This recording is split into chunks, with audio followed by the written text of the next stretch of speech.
If more of you supported the show, I'd be less sick of podcasts. Blah, blah, blah. Sending out good vibes. Blah, Good vibes. Good vibes. Good vibes. Good vibes. 108 breaths of deep gratitude and prayers for guidance and protection. And put on a didgeridoo and shamanic drumming track. Shivers or vibrations and stuff like that.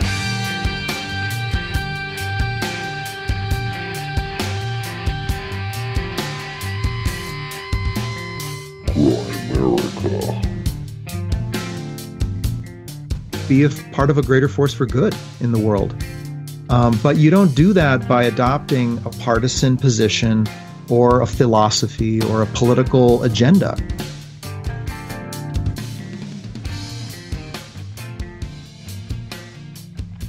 Okay, guys, welcome back to the Grimerica Show. We are going to be chatting with Reed Summers a little bit later. We get into maybe the alien agenda a little bit. Could be interdimensional. Some channeling done by his father back in the day. And yeah, it's a fun chat, interesting chat. And we got everybody's favorite interviewer over here. Graham, maybe C-SETI and ain't such a good idea, Dunlop. How's it going, buddy? I'm okay. Actually, you know what? It did, honestly, it did.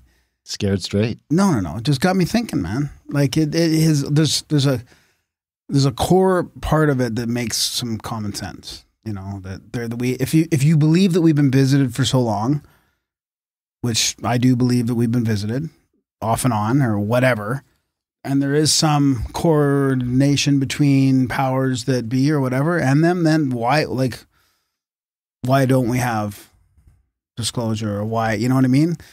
It makes you wonder. Oh, so your own logic can actually back you into a corner on this one. Yeah, in a way, Because yeah. if they're here and they're working with the government in some Or capacity, whatever, like whatever which you think elite they are, thing, yeah, then you know. then that means Then that there they is- might just pick you up and drop you off at the gulag. No, I'm 'Cause not you're a worried about. troublemaker. I'm not worried about anything physical from them. No? really. No, I don't care. You worried Whatever. about them following you home?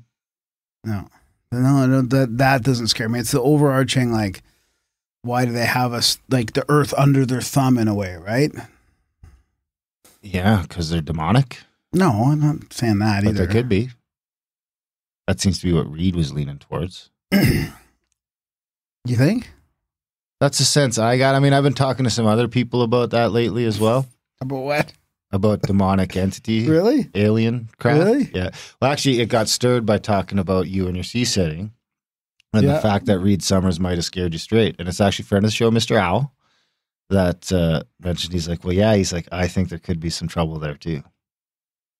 It's just interesting, is it both sides of it. That was actually just, last night he was mentioning that.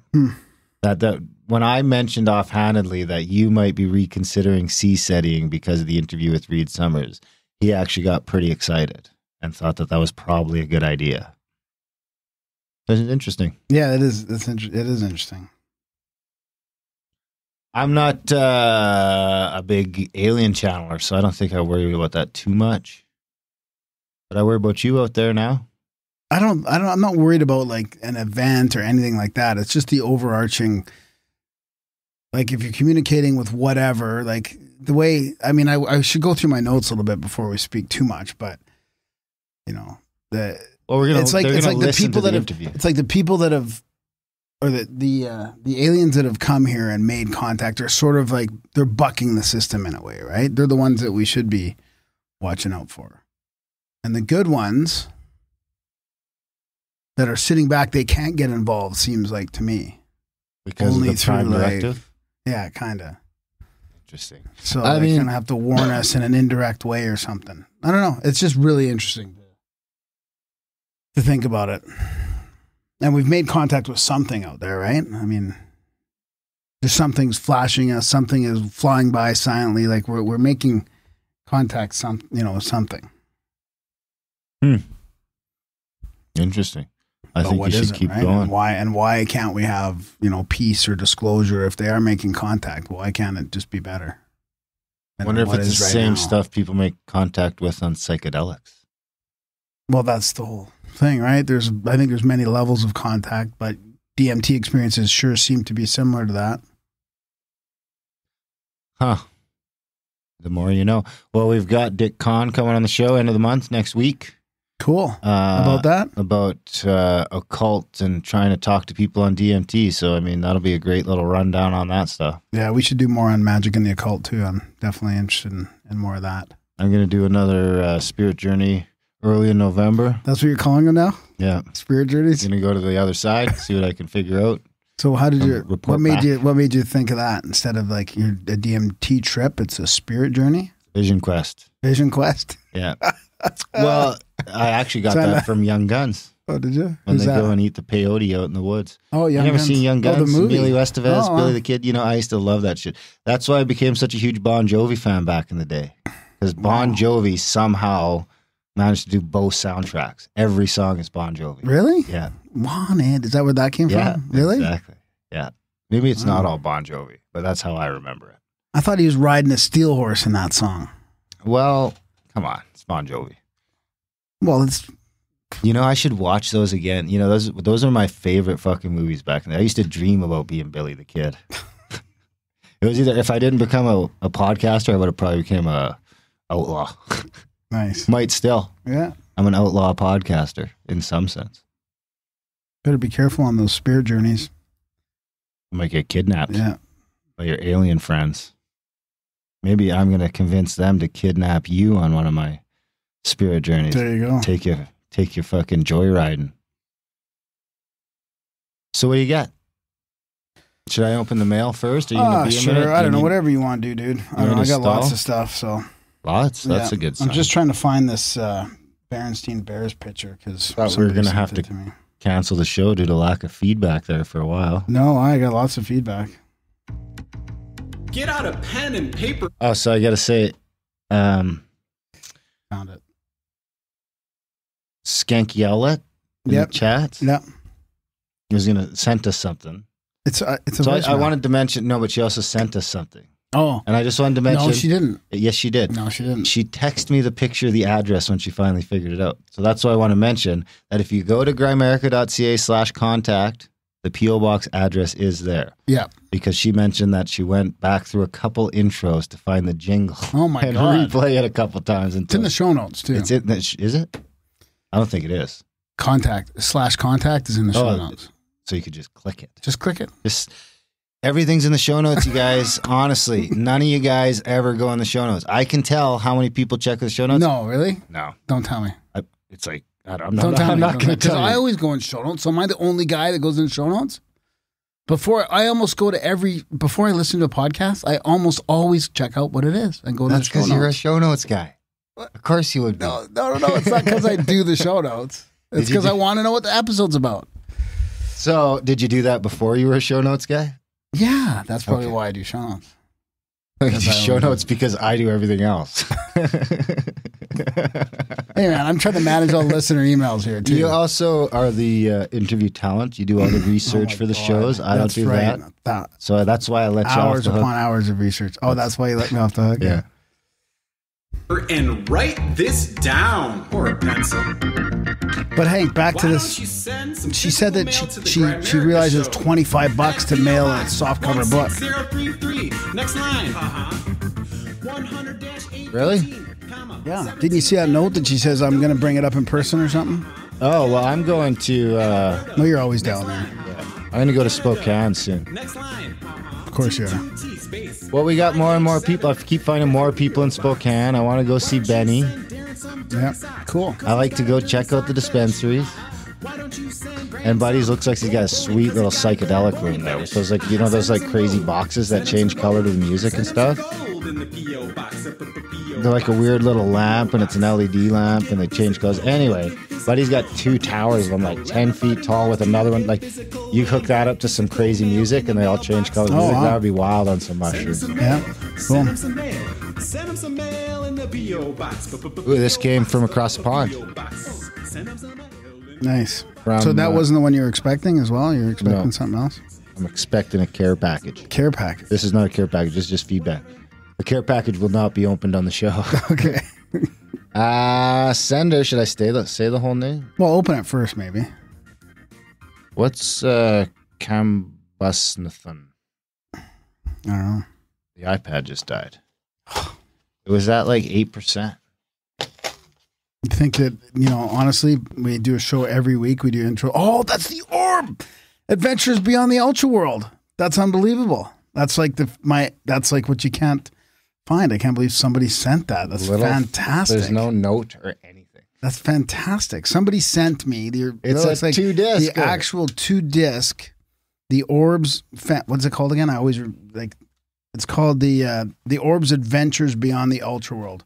And it's got like little cracks in the CD case, just like mine did. It's probably got scratch marks from. So how did that get here? Did you ask for that or anything? No, people just were talking about the Orb, and I brought it up and how this is like one of the best albums. You can't get this on iTunes. Like this is the one that they don't provide you electronically. Someone needs to send you the Def Leppard album now too. Yeah, that would be not On Through the Night, but the next one. 1981, High and Dry. What month? I don't know what month from 1981. Well, maybe it was March, and your favorite album would have came out the same month I was born as your favorite person. Maybe. Well, you can have that. That's for you. Okay. There's no note or anything, so I don't know if you can say his name. Throw him under the bus. Well, Stevie McFadden from, what is that? Campunchinton. Well, I thought it was from across the pond, but I don't think Stevie's from across the pond. Oh, that might be from, that looks like a... Lennox seems like a UK thing. Yeah, it does, totally. But what is that? That's a postal code. So it seems like it's from Canada somewhere. Anyways, thank you very much, Stevie. Thank you very much. Graham will be jamming the Orb on the way home from the studio now. I don't have a CD player in the car, dude. I'm going to have to find a way to get that into my electronic device. Since I can't do it through iTunes anymore, maybe I just have it at home. Night Rider doesn't have a fucking CD player? No. Really? I don't think so. My truck has a built-in 8-disc changer. Should I check? Maybe I didn't even realize. Maybe I don't even know. I didn't even realize for a couple of years because it's like down inside the center console. And I was like, "What the fuck is this?" CD player. Why did they even bother putting that in there? I could have just used more storage. So what else you got? Well, I got some. I think this is appropriate for some UFO sightings I've been saving up from listeners. Or you can go to the voicemail. Okay, you go first. Well, so this is from Todd. He says, "I gladly contribute $5 a month to your efforts. Thanks, Todd. We love you. I sent you a photo of the Berenstein bear toy. So this is a long time ago, but I just been sort of I save things, for appropriate times, right? This Berenstein bear toy had 2 spellings on the tag. Have you seen this? Did you see this yet? No. So it's got a toy. It's one of those squishy toys. Yeah. And it says the Berenstain Bears on the top, and then the bottom it says 9-inch Berenstein Papa Bear. So now, how does that actually, add to the conspiracy of the Mandela effect when something has both spellings right on the same toy? Like, I'm pretty sure that's not an edited. Well, to me, the Mandela effect isn't a conspiracy. So, what do you mean? Well, it's okay. Because mystery. Okay, not a conspiracy. Mystery. Then mystery says that it's malleable and that the past could be changed. If enough people think it's Berenstein, then it becomes Berenstein. So what about this one? They couldn't decide? The universe missed a spot. The universe, this is just the total glitch in it? It must have been sitting on like an orgon or something that the universe can't see through. Like maybe, what do you think? Maybe, maybe it was sitting on a copper plate. So the universe could see the top spelling, but it couldn't see the spelling on the underside because the copper was blocking it. Or tinfoil? I don't know. I'm just making stuff up now.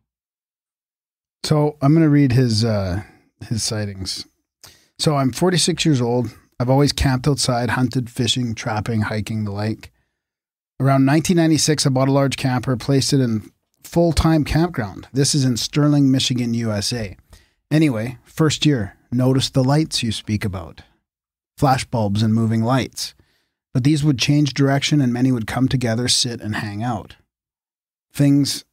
Then many things after. Shoot off fast, move off slow. Anyway, every year since, they've been getting lower and closer to us. Last few years, last 5 for sure. We see them start way off up high, and then it's like they notice us watching them. Last 5 years, every year lower and closer. They come down and circle us at treetop level now. They get so close it creeps me out. I've really tried to learn all I can about them. The fairy lights, tales of them get me creeped out. I mean, treetop level within 100 yards, 100 meters or so, I could elaborate. I also ask them questions, and they do blink. In the last few years, I quit asking questions because they come too close for my comfort. Shoot one. Oh, dude. They probably wouldn't even come by if you got a gun. You think they could tell? Maybe a bow and arrow. They might not know that that's a weapon. Shoot them with a bow and That's arrow. pretty racist 100 thing to say. What? How so? Saying my people's weapons aren't considered weapons. Dude, they were using the bows and arrows on the steppe like 7,000 years ago. That's right. That's where my people came from. 7,000? No, maybe like 3,000, 4,000. Off horseback. Less than that. When did the Off Mongols horseback. run rim shot on that shit? Well, yeah, but I mean, it was before that in the steppe when they were using bows off of horsebacks. Anyways, So you don't Has think nothing to do with Because you know race. what? I don't think I want to shoot Bigfoot anymore. really? Yeah. But Wow. I think I'm okay with shooting the lights. Make sure it's not a helicopter or something. You could get, actually, you know what? I take that back. Don't shoot at any lights in the night sky in the dark. That's a fucking terrible idea. Don't What if you know it's an orb? There's always one person out there that might take it seriously. Yeah. Don't shoot guns off in the night at lights. At all. At all. Really. Yeah. Make sure you're in a group of other people when you do this with the light sky that you speak of. That's interesting because I've thought about going out on my own. It's probably not a good idea. Isn't it funny how that works? When me and Jay were out walking around the bush, and it's You never did talk about that. and it's like, as long as Jay's there, it's fine. Or if any other human is there, you know, because even you go out in the woods with the girl, Yeah. or even with my kids, I'm not spooked. But I was like, when I was out there, because I'll go out hiking with my kids, just the three of us, and I'm not spooked. Mind you, it's not the middle of the fucking night then either. It's different at night. Yeah, with the kids, it might be different at night. But I just, there's that weird thing, just having another human, even if they're like smaller than you or whatever, just having another human being around kind of makes it seem. So with Jay, it's because I know I could outrun him. So did I tell you what happened with Jay? No, you didn't. No. Okay, so we all met for breakfast with Brian from the Hat. Yeah. I finally got to meet Brian from the Hat and his clever mustache. Yep. And they bring this, so we're all having breakfast, and they bring this, I thought it was a thing of coffee too, but it was actually, so they bring out this thing, and it looks like coffee. We feel it, and it's warm. So it's like, it's got to be coffee. So So you're at a restaurant. yeah, we're at And they bring the out Blackfoot coffee, okay. the Blackfoot Diner there. Yeah. And they bring out, I guess it was heated up syrup. Okay. But it looked like coffee. It was warm, and it's like, why would the syrup be that warm? So anyway, I love that. Jay poured himself a fucking cup of it, and he starts drinking it. He actually started drinking it? Well, he had a sip before he realized it Okay. was the syrup. Okay. So I've been calling him Buddy the Elf ever since then. It was pretty funny. Yeah. I was laughing. So anyway, Brian split it with him. So in the end, they ended up drinking the cup of syrup. They split it between them. And they actually drank They it? drank it. I hope it wasn't like Aunt So Jemima. they took fake like the syrup or half whatever. syrup each and topped it off with coffee. Well, Brian puts syrup in his coffee at home. Oh, does he? Yeah. And I've done that before too.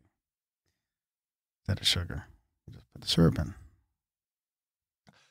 Huh. Real Canadian maple syrup. But was it the trick is? I mean, if they bring you that, they I better be real guarantee you, Canadian. no, there's no way. Because that it Aunt was Jemima not stuff is maple just syrup. like all completely That fake. is There's like it's high not even fructose food. corn syrup. It's not even food. It's Guaranteed. like a bunch of chemicals plus high fructose, and that's about it. Man, I saw a great video about the high fructose corn syrup, and the James Corbett, actually, from the Corbett Report, wrote one about lies, damn lies. They talk about the food pyramid and how fucked up it is in the States and Canada It's a mess. over the decades. Oh my God, the corruption and the joke and how it changed over time to basically give you no advice at all. Oh, brutal. It's all based on bread and grains. That's Oh. like the base of the pyramid.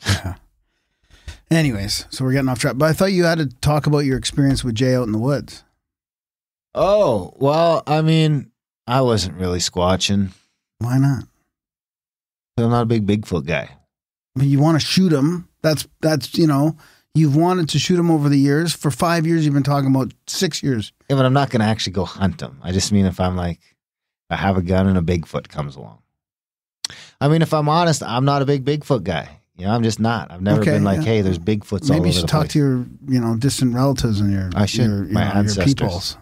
My ancestors. They probably have tales and myths about the probably. Legend.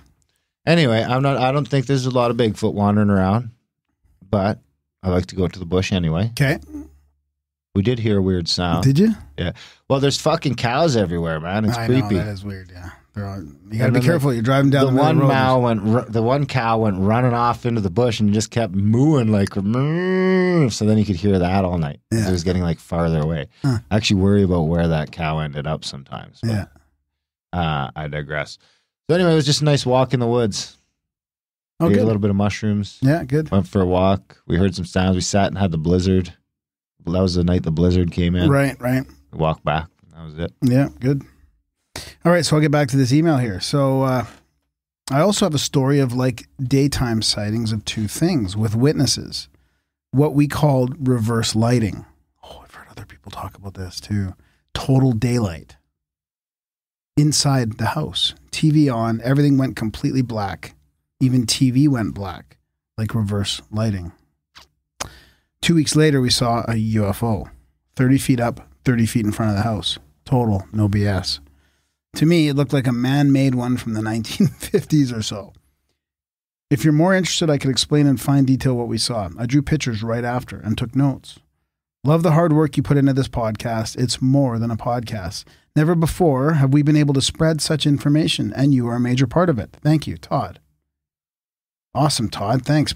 Thanks, Todd. It is more than a podcast. If you don't know, the best part of Grimerica is a community. The best way to tap into the community is join the chats. Grimerica.ca/chats. I'm going to read another one of his emails here. How many emails this guy send you? Well, this one was attached to the Berenstain Bear one, and I didn't know if it was the same thing, but he's talking about orbs and camping and the flying craft witnessed by his longtime girlfriend. So long and short of the flying craft, we have a parrot bird.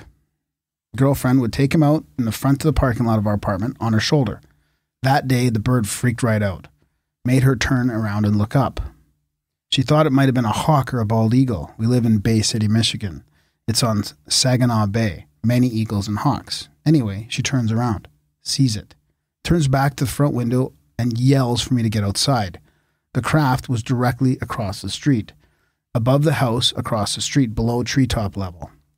We both had a clear view of it. It was massive, battleship gray, cylinder-type craft. We can only see one end that was near us, total silent. It's like all the neighbors and everything went silent at the same time. That's that Oz effect again. Crazy. That reminds me of the Langoliers. Yeah. They should remake that shit, man. It was so corny. They could do that good nowadays. I can't believe nobody else saw it. I was a sheet metal worker for over 20 years. This craft looked like the size of an aircraft carrier. And to my sheet metal worker eyes, it was constructed from welded parts of metal, panels of metal, much like a 1940s era Navy ship looks like. Same color also. Both of us speechless. Watch it slowly reverse away from us, staying that low the entire time. Unbelievable. Not a sound from it. Totally silent. I've been in construction for years. I guess the size was around 25 foot round. The nose was a half a ball shape with porthole windows. It actually looked old, kind of beat up, but it had clean paint on it. Slowly backed away from our vision till obstructed by trees. The crazy thing is we didn't run or walk down the street to keep viewing it for some reason. She even mentioned that. And as why didn't we? It wasn't there long enough for a photo. The last thing from our minds anyway. Well, that's what's weird. Oh, it wasn't long enough there for a photo. I'll try to write it out with better grammar to sound for you to hear. Along with these orbs I see, I've watched them since the 90s. Now, every year they travel lower and lower. So then that must have been the email before his other email that explained a little bit more. So let's see if he's in. Yeah, so he says they almost read their mind. Creepy. Yeah. It does make you wonder if it's just like I read a couple books about guys in garage, like guys like probably like who's the guy from Area 51? Like kind of Bob Lazar types that are making their own shit and all that, and they make their own UFOs and they're flying around like they find some technology to do reverse gravity, and it kind of makes you wonder if like people are also just putting shit together and not telling anybody, you know? When you see like one that looks like it's made in the 40s, like hasn't been flying around for decades, just getting repaired over and over, and yeah, the old family UFO. Or is it part of the, you know, the secret space program? You have 3 unheard messages. To check unheard messages, press 1-1. First unheard message. Hi, my name is Kate. I participate in the Discord chat as Bank E-Outlet. And I'm calling because I experienced a crazy event last week that was like full of synchronicity, and I was thinking about you guys the whole time, partially because there were 8 Canadians at the training I went to, but also because the entire training was talking about personal sovereignty and fulfilling your intentions. And so even without all the wonderful Canadians and their adorable accents, I still would have been thinking about Grimerica and all of you guys listening. I was nervous going into the event I'm talking about because it's called the Spiritual Sexual Shamanic Experience. Wow. And it's through the International School of Visual Arts. And, I mean, that name, like, it's loaded, you know? It has a lot to it. And I wasn't really sure what to expect because, you know, obviously, like, gurus in, like, weird hippie organizations like this one sounded like have been known to take advantage of their, you know, followers or whatever. So I was definitely nervous going into it. But one of my really close friends who I've known for 15 years helped organize the event and really, you know, felt changed by her experience of the events that she participated in prior. And so I really wanted to go, and partially to check in and make sure that she was safe there and she was not being taken advantage of by some creepy narcissist suckers, but also because she just had such a profound change, and I wanted to have a profound change also. So I'm happy to report that my fears were unfounded, and I did not feel that anyone there was being a creepy narcissist taking advantage of anyone. Happily, yay.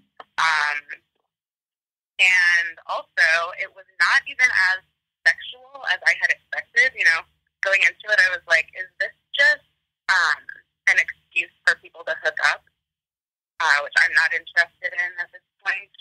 And it wasn't. It was really great. So even though the word sexual is in the name of it, it was much more shamanic and spiritual, in my opinion. And so, anyway, it's really tempting to just, like, list all the synchronicities that happened to me last week and, like, all the synchronicities that happened in my life prior to this that connected to my experience last week. But I think that it wouldn't be that meaningful to all of you because you don't know me. I would have to do all this explanation, blah, blah, blah, blah, blah, blah. So suffice it to say that on a scale of 1 to 10, my rating of the synchronicities last week are an 11. It was incredible. I could not believe it. So what I want to share about the experience is that I have gone through a profound change. Spiritually, yes, like some things have definitely gelled because of last week, and that was wonderful. And then also, mentally, I needed to make some changes. My intention going into the final ceremony of the week was to shed all of my body shame and to recognize myself as beautiful, which is something that I've been working on for the last 30 years because I got it in my head. So this may make it a little disjointed. The thing cut me off, and so I just pressed forward to continue recording. So I've had body shame problems since I was 6. I knew I was a fatty at that young age. I don't know how I got it in my head. My parents didn't tell me that. I just knew. And I'm happy to say that after my experience last week, I no longer have those shame issues. And End of message. To erase this message, press 7. To save it, press 9. To hear more options, press 0.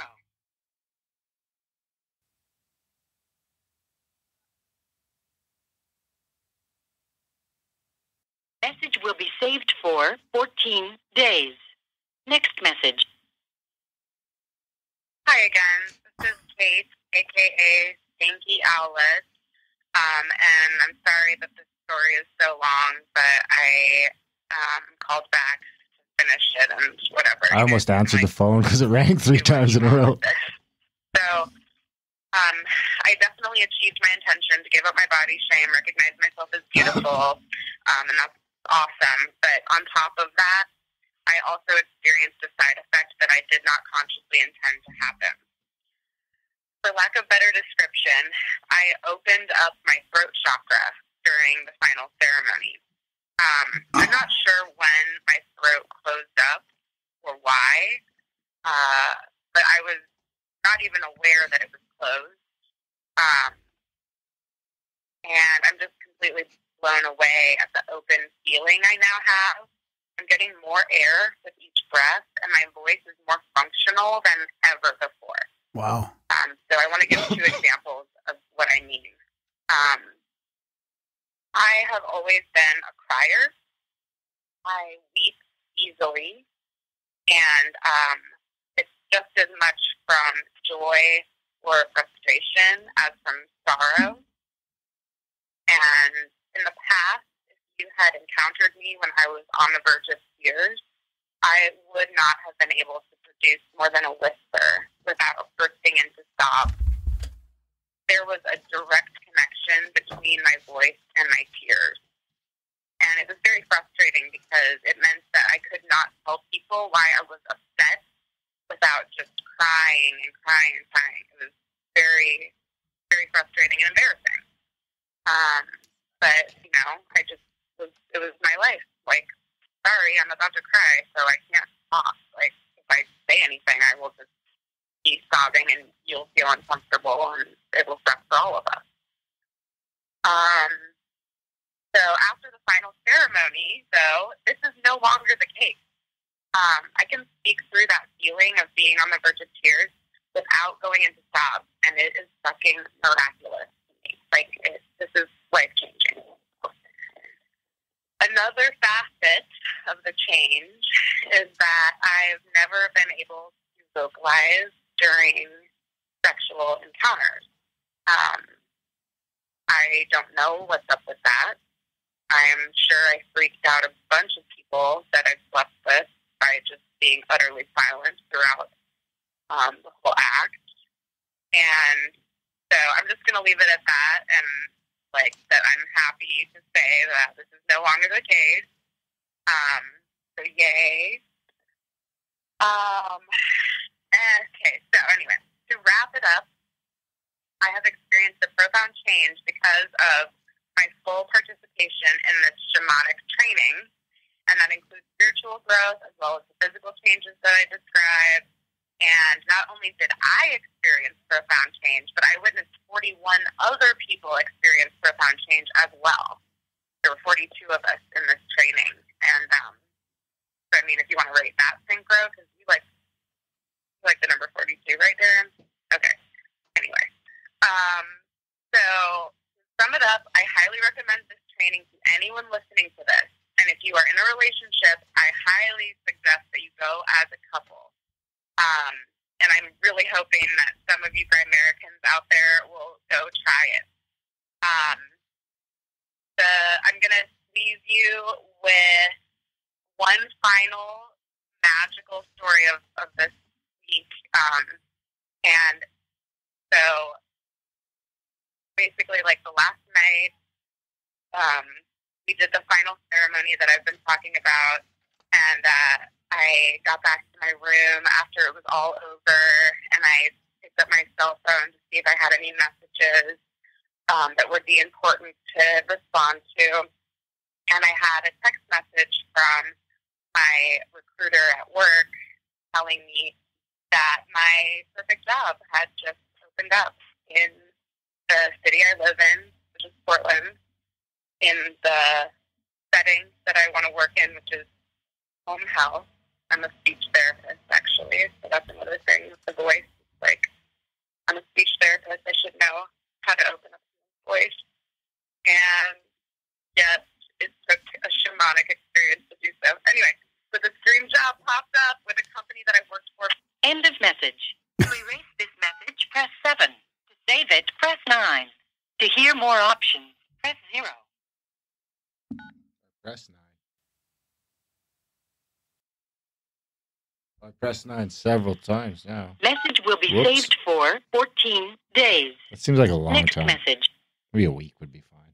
Okay, so sorry I'm talking so much. It cut me off right when I was trying to tell the final magical miracle that happened, which is just that during the final ceremony, I got a text message with the possibility of my dream job in the right location, right setting, for the company that I've worked for before and would love to work for again. And I just feel like that, if that wasn't magic, then I don't know what is. So I just really hope that some people listening to this will go look up ISTA. That's the International School of Temple Arts. Find a level 1 training that you can go to and just go do it. If you're in a couple, take your partner. It will change your life. And if anyone wants to contact me to ask me more questions, I would be so happy to connect with you via Discord. Again, my name in there is Skank E Owlet, SKANKEOWLET, and you can usually find me in the intention room or in Pussy Pics. And so to wrap it up, I'm going to just sing a little song for you guys because I have regained my voice. So here we go. If you want a butterfly, you got to be a butterfly. Nothing falls out of the sky. If you want a butterfly, you got to be a butterfly. You know that nothing falls out of the sky. What goes around comes back around. This is nature's way. Be conscious of what you do, 'cause you will be repaid.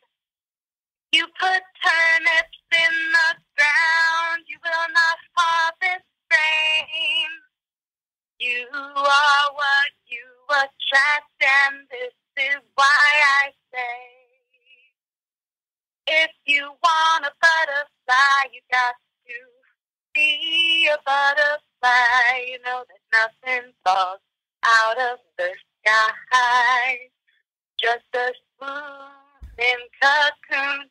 If you want a butterfly, you got to be a butterfly. You know that nothing falls out of the sky.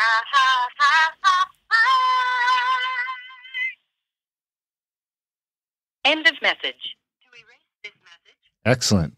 I have to put that as our best voicemail yet. Yeah. Yeah, Oops. thank you. That was great.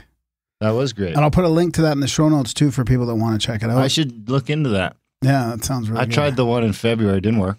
Really? Well, what was it called? Fire and Ice or something? Or Fire and Play. Oh, that's right. The one you did out in, yeah. Well, maybe it did work. Well, something happened. Hey, maybe it did. Here we are.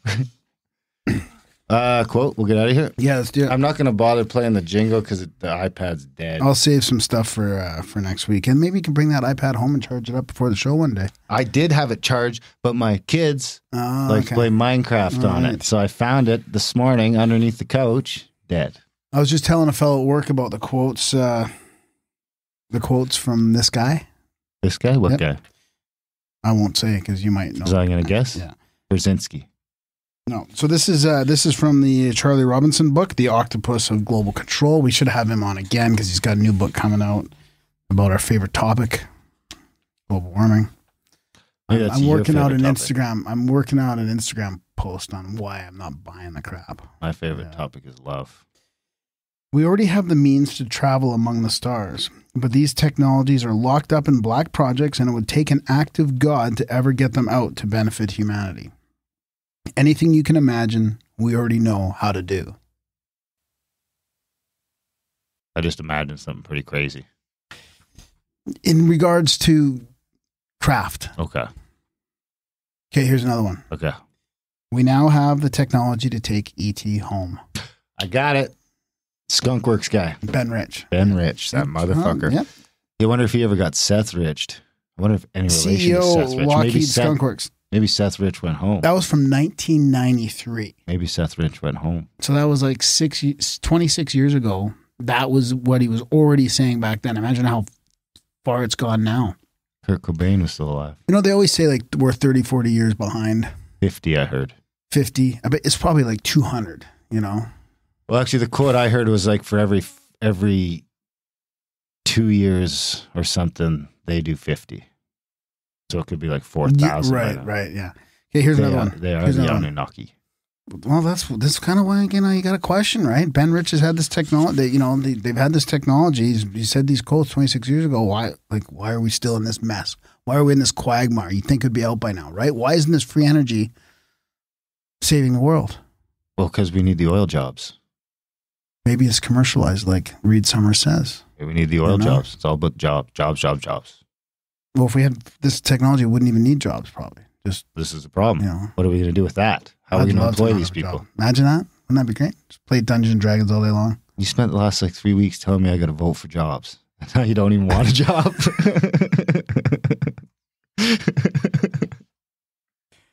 I objected with my vote. I know you did. Do you want to talk about that? No, we'll save it. We'll save that for next week. We got to get out of here. I got another quote, though. Decades ago, visitors from other planets warned us about the direction we were heading and offered to help. See, that's why I think that's the help that Reed is saying don't trust. They violated the prime directive. Oh, they're the evil bastards. Instead, not necessarily evil, just different. Instead, some of us interpreted their visits as a threat and decided to shoot first and ask questions later. Differently benevolent. It is ironic that the U.S. should be fighting monstrously expensive wars, allegedly to bring democracy to those countries, when it itself can no longer claim to be called a democracy when trillions, and I mean thousands of billions of dollars have been spent on black projects, which both Congress and the commander-in-chief have been kept deliberately in the dark. It's from a former guest of ours. Paul Heller. Yeah. Yeah! Is this the first one I ever guessed? No, you guessed it before. That was good. Fuck yeah. Shut her down. Well, I mean... I think Paul's got 3 big points that he was working on the last... Yeah. We should have him on again. No, yeah, he's all in on the global warming thing. It's weird. It's like, Paul, you love the ET thing and the banking thing. Those are 2 legit conspiracies. And then he's just ball bought in on that. Well, whatever. We gotta let him talk about that. It's astounding to me. I want to talk about the fascism. All right, buddy. Let's do it. All right, I'll email him. You think he does email? He was pretty old last time we talked to him. I'll try. How did we get a hold of him last time? I can't remember. You emailed him. I don't know. We'll see. I don't think so. I think it was you. We'll figure it out. All right. Paul, if you're listening, email us. Thanks, Reed. That was a great chat with you. Yeah. Big thanks to Reed for coming on the show. We had a fantastic chat with him. Of course, huge thanks to you guys for listening. We love you, motherfuckers. We extra love you for supporter. Grimerica.ca/support. This is another week. We've gone too long with the content to beg for money. So hopefully you'll just go over to your show notes. It's all in the show notes. Go to the show notes. Click on that link, Grimerica.ca/support. Sign up for a monthly, 1111. That seems like a good number. Why don't you see if 10 of you can sign up for an 1111 this That'd week. be great. Yeah. Can you imagine? Yeah, that'd be awesome. All right, guys, support the show, please, because we love you and we need support because winter is coming. It's going to be a cold one because of global cooling. Grimerica.ca/support. Do all the shit in the show notes. Graham doesn't do that for nothing. He doesn't want to know.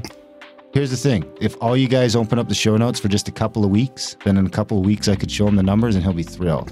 If I show him the numbers now, he's going to stop doing the show notes. We don't want that to happen. So that's it. That's all I got. Support the show.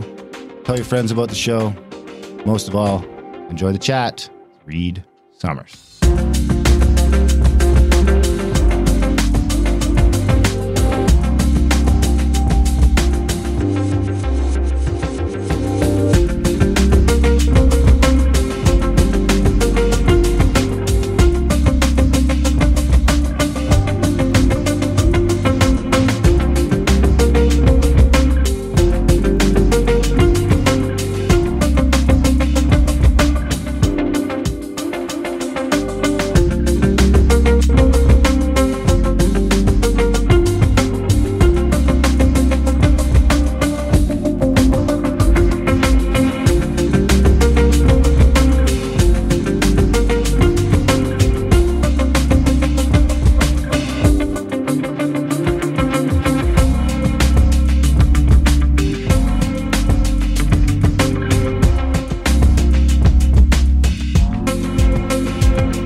All right, so tonight we've got Reed Summers here with us.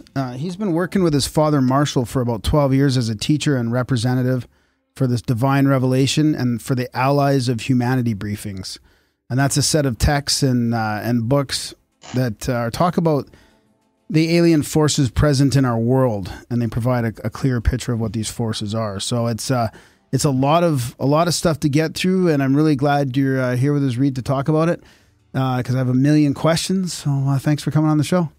You're welcome. Great to be here. Thank you.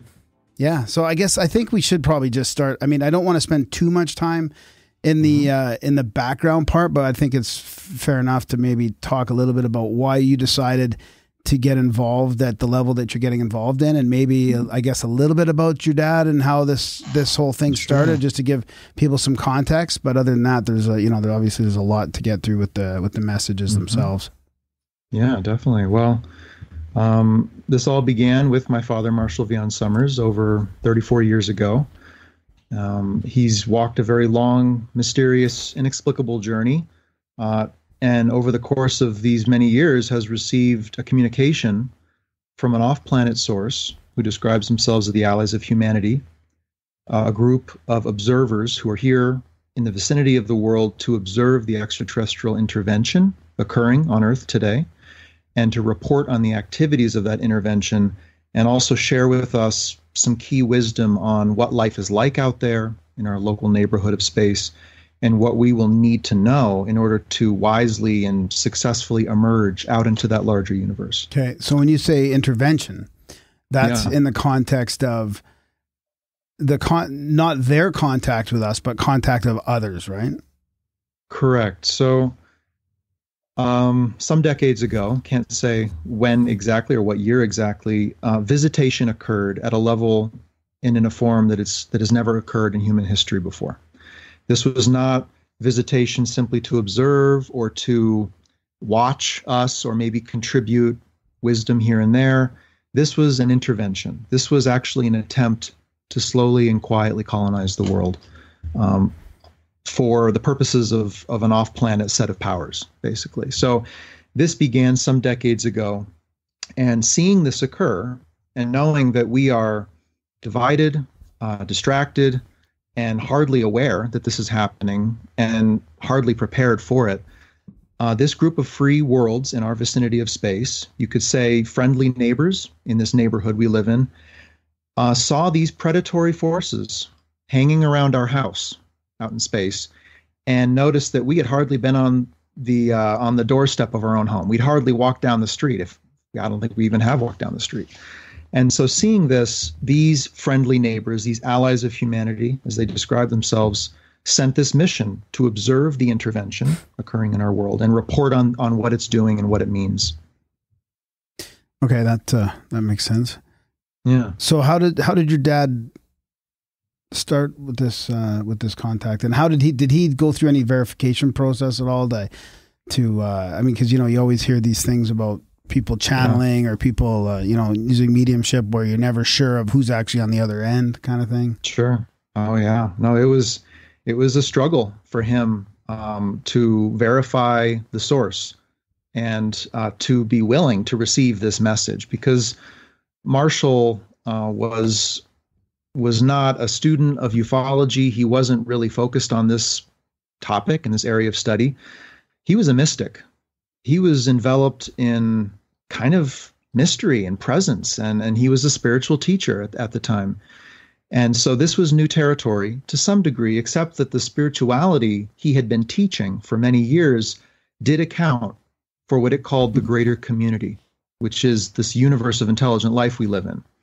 And the spirituality he taught, the basic premise was that our world is in the process of emerging into that universe of life.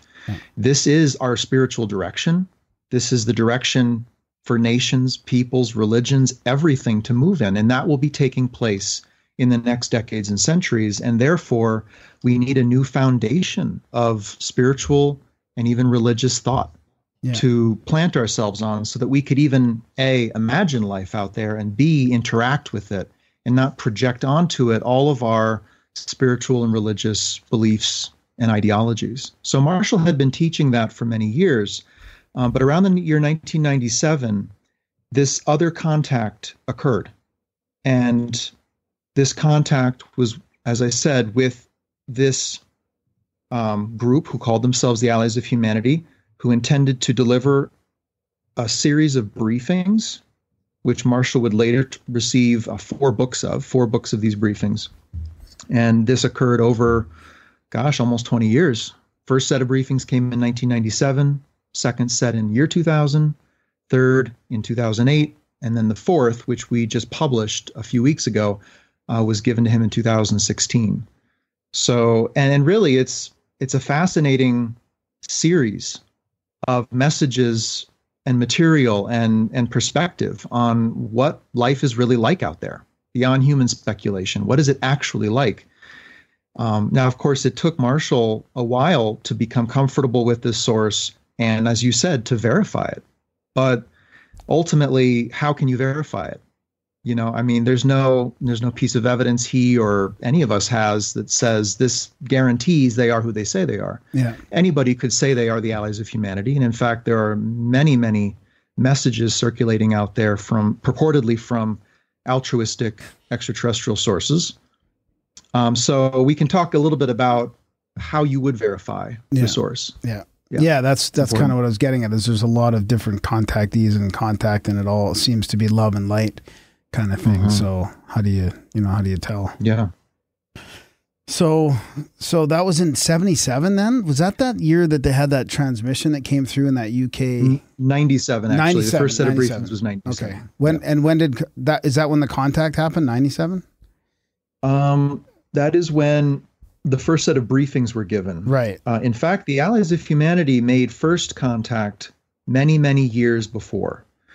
At that time, however, Marshall was not totally certain who they were, in the sense that were they the Allies of Humanity or not. Yeah. They hadn't actually used that term. And that actually occurred, I think, in the year 1985. And the story of what actually happened then is told later in the briefings that were given in the 90s and 2000s. And in that, the Allies of Humanity said that they made an initial effort to reach the world, to make contact with Marshall, who, and it is a mysterious reason why he was chosen to receive this, but he received it.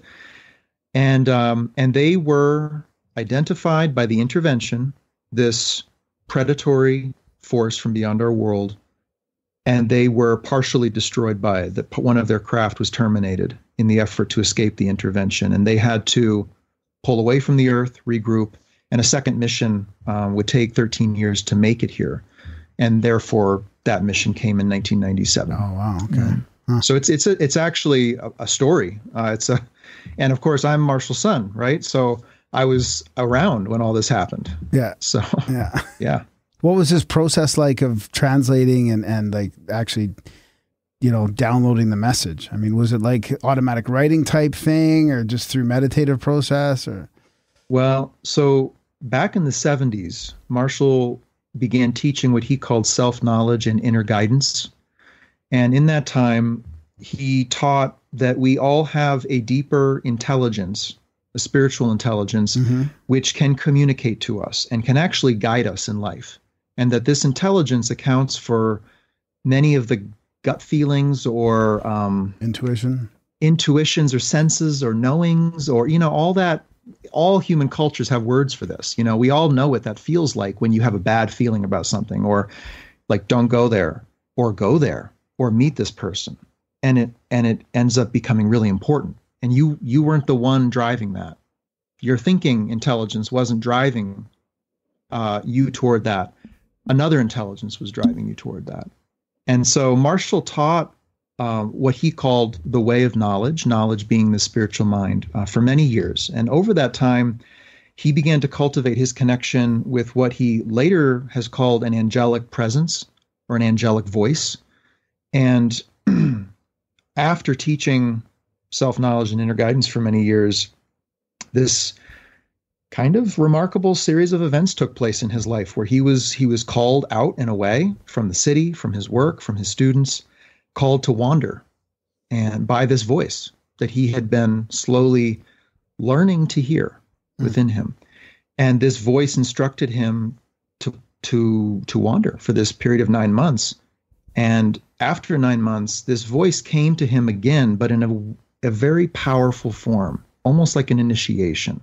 And it commanded him to begin to record their messages, this voice's messages for humanity, right, saying that these messages were key to people becoming aware of the greater panorama of life beyond our world and prepared at the mental, emotional, spiritual, physical level for that. That's what this voice intended to communicate. So Marshall, he was in the desert. He had pulled away from so much at that point. And so he surrendered to that command and he began to record. And what he recorded through his own voice, but in a state of revelation, really. This was not Marshall, thinking about things or prescripting or even conveying an entity.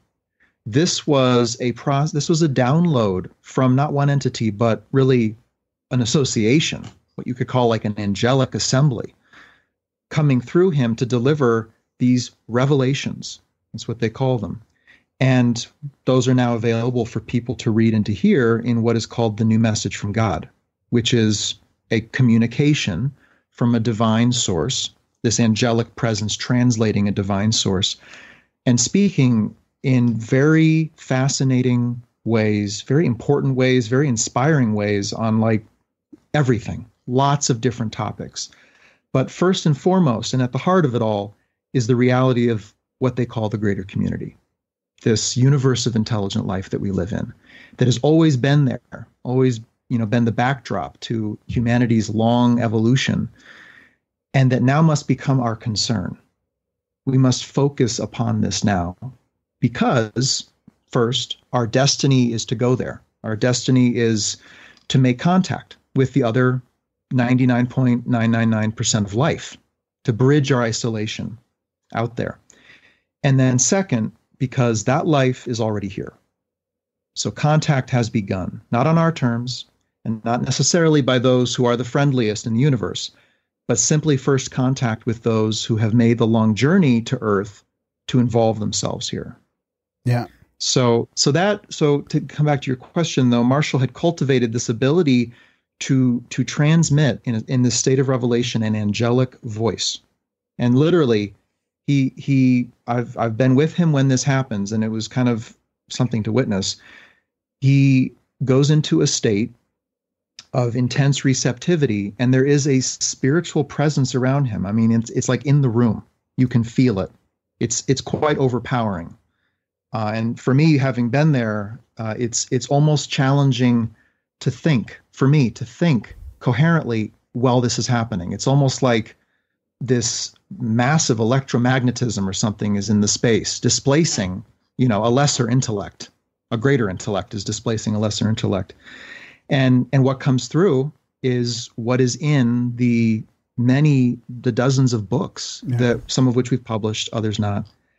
But when the Allies of Humanity came in 97, it was really the same process. So Marshall had laid down this receptivity, this ability to really open up his mind and his voice to transmit the communication from the angelic source. And now came the briefings from an extraterrestrial source coming through in a similar way. Oh, I see. Okay. Yeah. It's interesting how we put all that time into the researching and the studying of how to use your intention and how to basically, I guess, block out your ego or not listen to your thoughts, like you were saying. For Marshall, I don't think he studied. I don't think this really didn't come from him, even in the beginning. It's funny. I mean, sometimes you get pulled into a greater movement of things, of life, of purpose. And it's almost like you didn't even plan for it, but you were willing to go. Something moved you in life. And that's what happened for Marshall way back in the 70s. And he stayed with that. Yeah. And it's kind of, it's an example of what we all can experience. I mean, we're all meant to move with that greater movement of life, which has intelligence and direction. It's purposeful, it's relational, it brings people together, not apart. Mm-hmm. So we're all meant to participate in that. And, my father's life is an example of someone who did. Yeah. It's funny how those people who do tend to have those extra abilities are those people that tend to be able to get that ego out of the way, or whatever you want to call that thinking mind. I mean, I think it's the ego. I mean, it could be something else, but I know what you mean about being able to get that out of the way and being able to have something else come through. I've always kind of considered that as being more self, or, your actual self or your authentic self. I've never really thought of it as maybe being an entity or a channel, I guess. But maybe he was, working with the way of knowledge so much that there was that opening there for the angelic like presence, the Akashic or the ET record presence, or whatever. You could probably access everything once you get in there, and there's just this giant river of whatever that you got to go with instead of against. Or well, and one note of caution there is, and especially those who have extra sensory or psychic abilities, you want to be careful opening yourself up to the river of stuff out there, especially with an extraterrestrial presence in the world who are technologically and psychologically well beyond us in capability, because one of the activities of this intervention is to influence the environment of thought in the world, what the Allies of Humanity call the mental environment. And we can talk about why. Yeah. And second, it's to transmit into the world messages from purportedly positive alien sources that promote extraterrestrial intervention, spiritual, religious, political, technological intervention. Yeah. So basically promoting the belief that humanity is incapable of fixing our planetary problems. We are incapable of governing ourselves. We do not have the technology to meet the needs of the world. And there are evil humans or groups or secret associations that are controlling everything. And therefore, all in the end, we need an extraterrestrial power to come to the world to bring us what we cannot provide for ourselves. Yeah. And there are many of these messages, and they're all nuanced, and some of them have truth, wedded with falsity.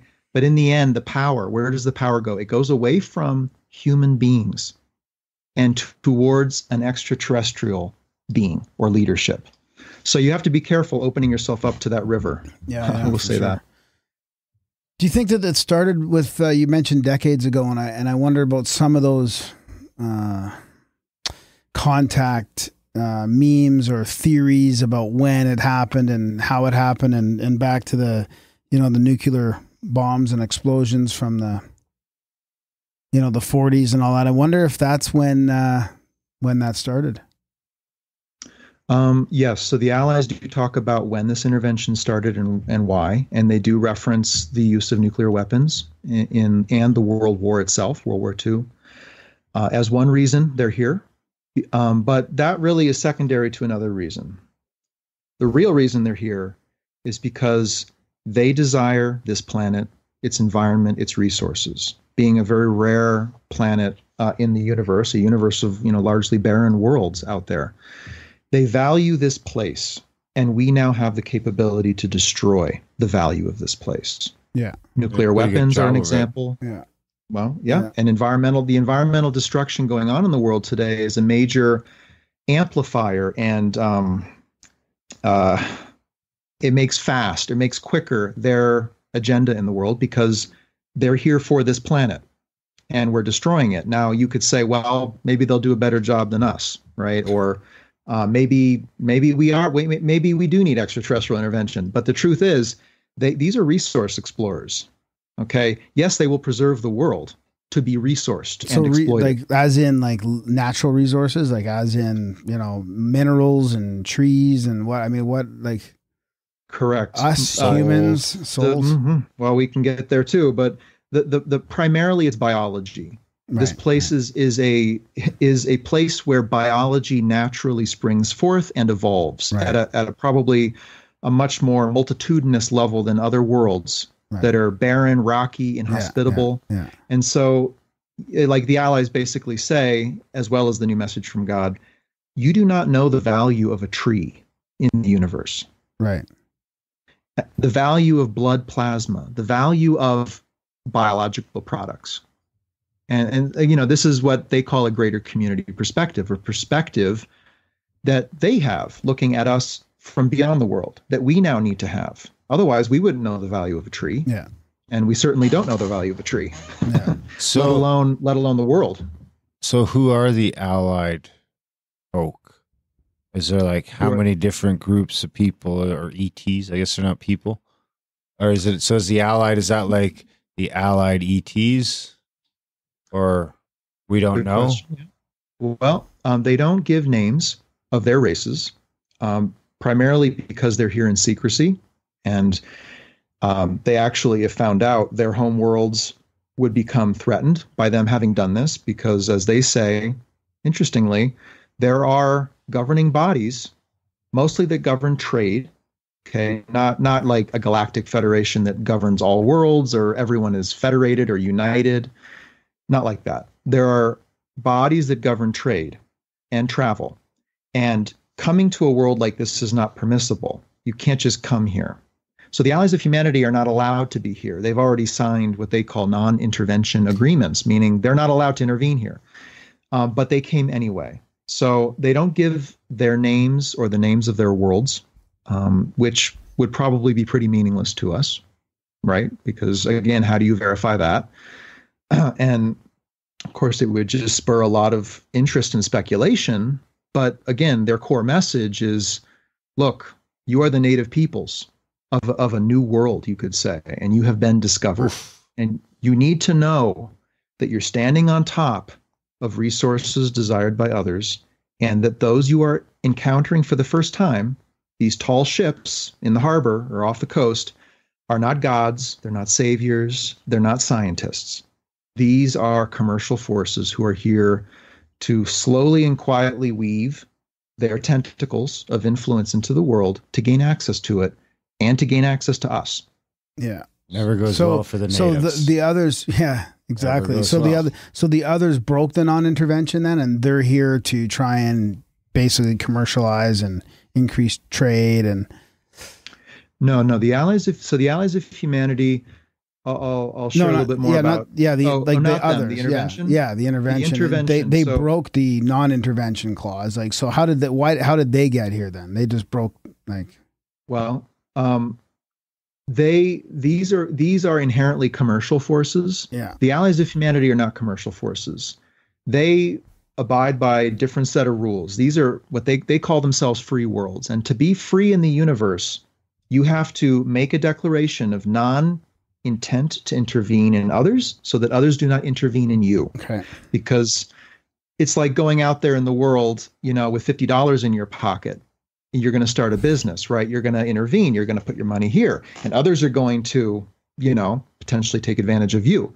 To be free is to pull away from all of that. Yeah. And I know this is kind of the vision of life in the universe and the way life works, that the new message presents, and more than the allies. And the new message presents it because who but the creator of all life knows what life is doing out there. I mean, if you believe there is a creator that has revealed things to humanity in the past, then it makes sense that that creator would reveal to us what life is like when we're making contact with it. When we're stepping out into that universe, we would need to know. And that's really what the revelation is. And there's a whole book in the New Message from God called Life in the Universe. And it talks all about the reality of trade and travel and interaction and what is required to be a free world and what causes you to lose your freedom. Yeah.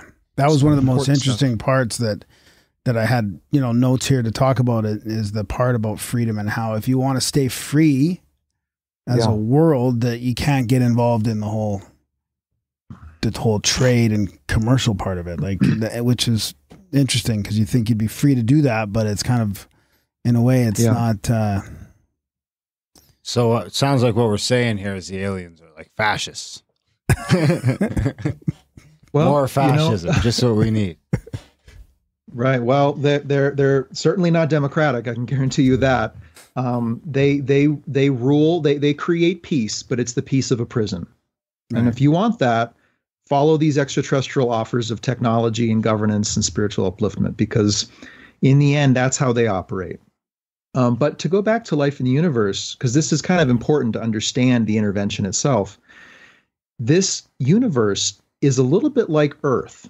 Okay, it's nature. It's a natural reality, so it kind of makes sense. It's life forms competing for finite resources, for space.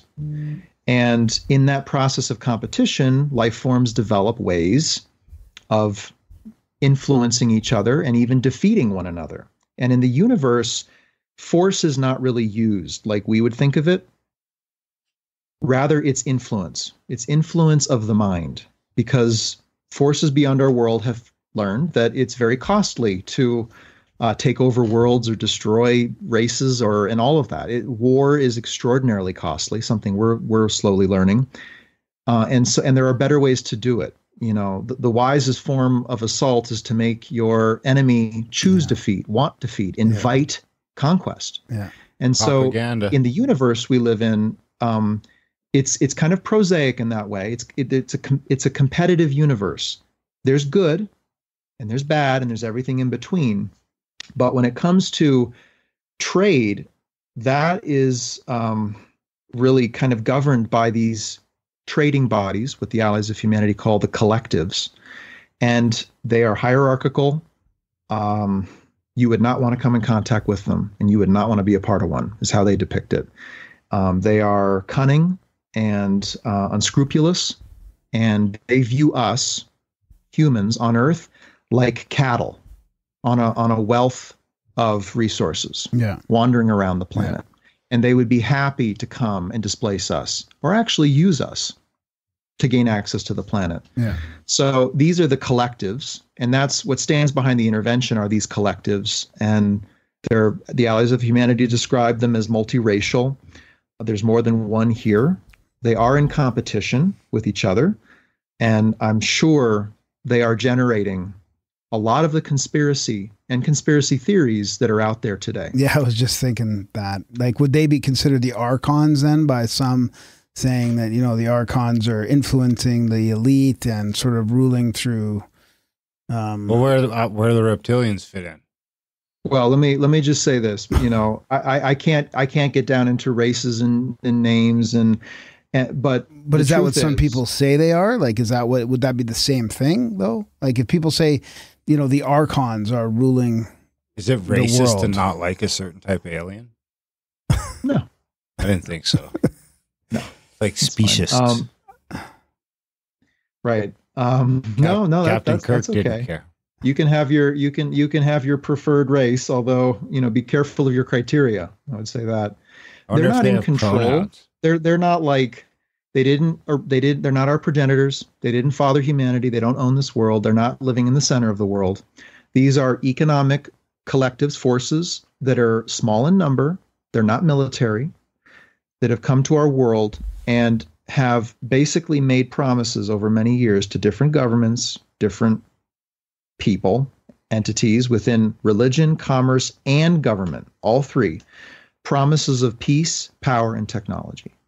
Basically saying, give us access and we will give you this, whatever this is, maybe a trinket from space, but a trinket that would make somebody extraordinarily wealthy, extraordinarily powerful, or extraordinarily spiritually significant. Yeah. And that has occurred. And individuals and groups of people in power have taken those offers and others have resisted those offers. But that is inherently divisive.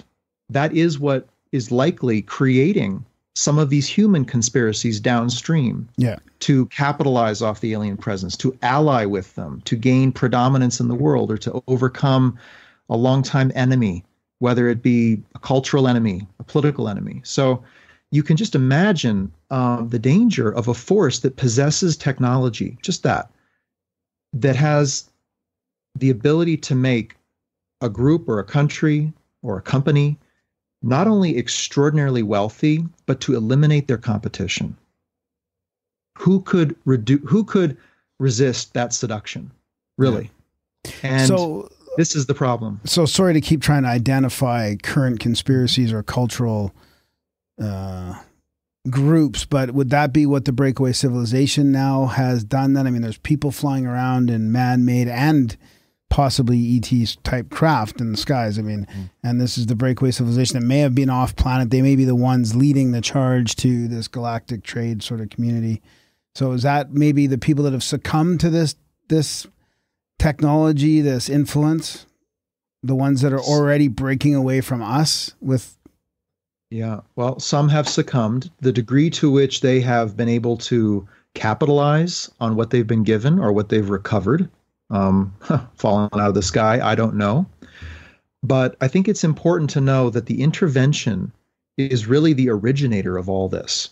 They are the force behind the human forces.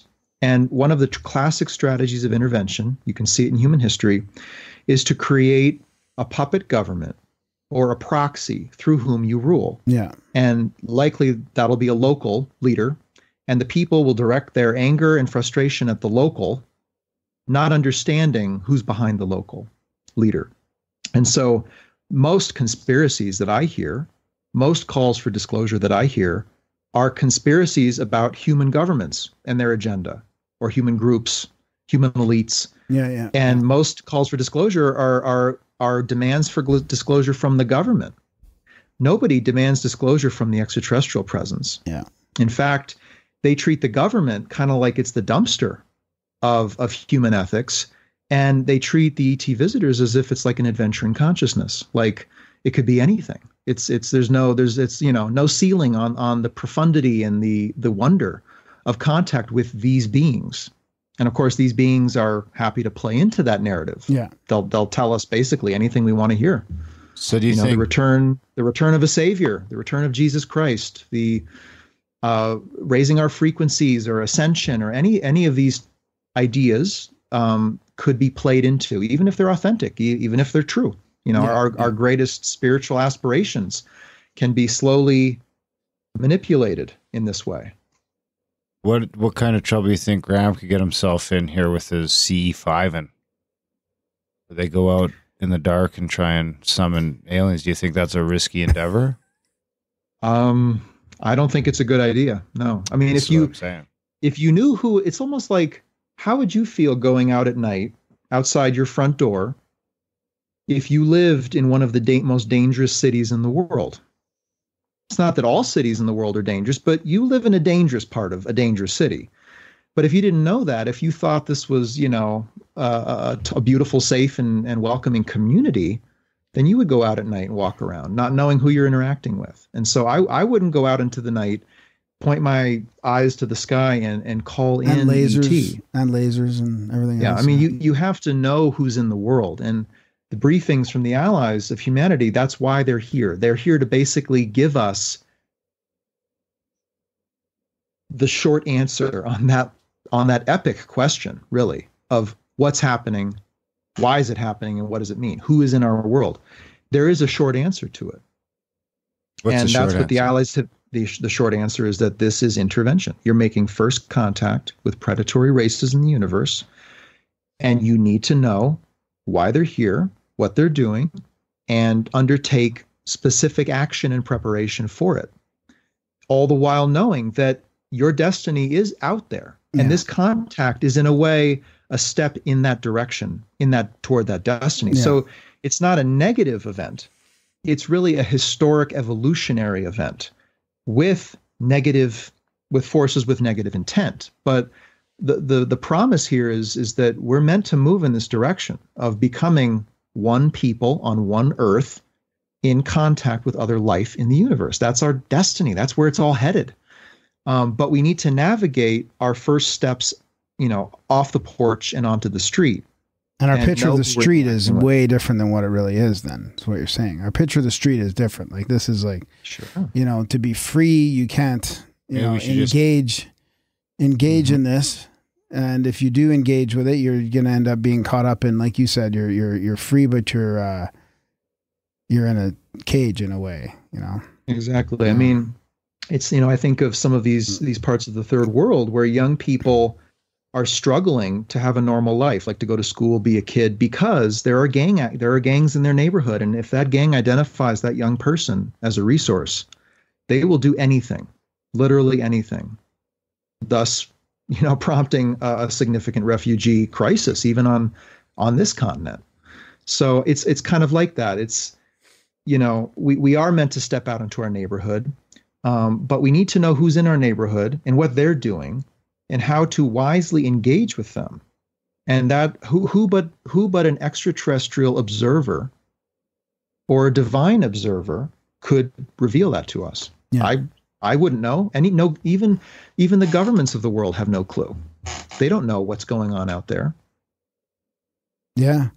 Well, it's one thing I found about the writings is they're not partisan, right? Like they're not saying, follow this government or this type of group, or even it's very even as far as environmentalism goes, it's not dogmatic really. So that's obviously on purpose. They're not getting you, fighting against the other side or whatever. It's not, left versus right kind of politics. It's like that on purpose. So so how do we figure it all out ourselves then without being told exactly? Well, that's a critical assertion that we even need to, that we have the right to and the ability to. And the Allies, this is where they put the power, is they put it with the people, the human people, and with the individual.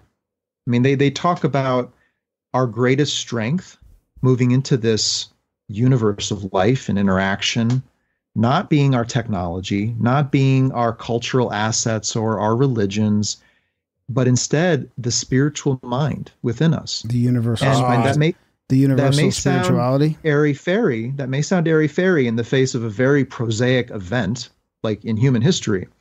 But the reason they put priority on knowledge, this spiritual intelligence, is because that is the only part of us that cannot be manipulated and influenced by a greater psychological authority. Going back to the universe is competing and vying forces who are using influence more than force. And they have found ways to generate power in a whole parallel reality to the physical. And this, again, is called the mental. It's the mental environment. It runs parallel to the physical. These forces have found ways to harness power in that environment. And here we are, not very strong-minded, not very united, not very clear about our priorities, and we're very easily influenced. Not only at the level of like messaging or symbolism, but literally thought and emotion. Yeah. Yeah. And this is one of the activities of the intervention. It's the Allies of Humanity call it the pacification program. And it is literally to generate influence, thought forms that affect human beings, to pacify them, to distract them, and to lead them into conflict with each other. And that is behind some of the conflict, that's flaring up in the world. So how do we develop that spiritual mind? Yeah. How do we develop that? What are some tools then? Well, yeah. Well, there's many names for it.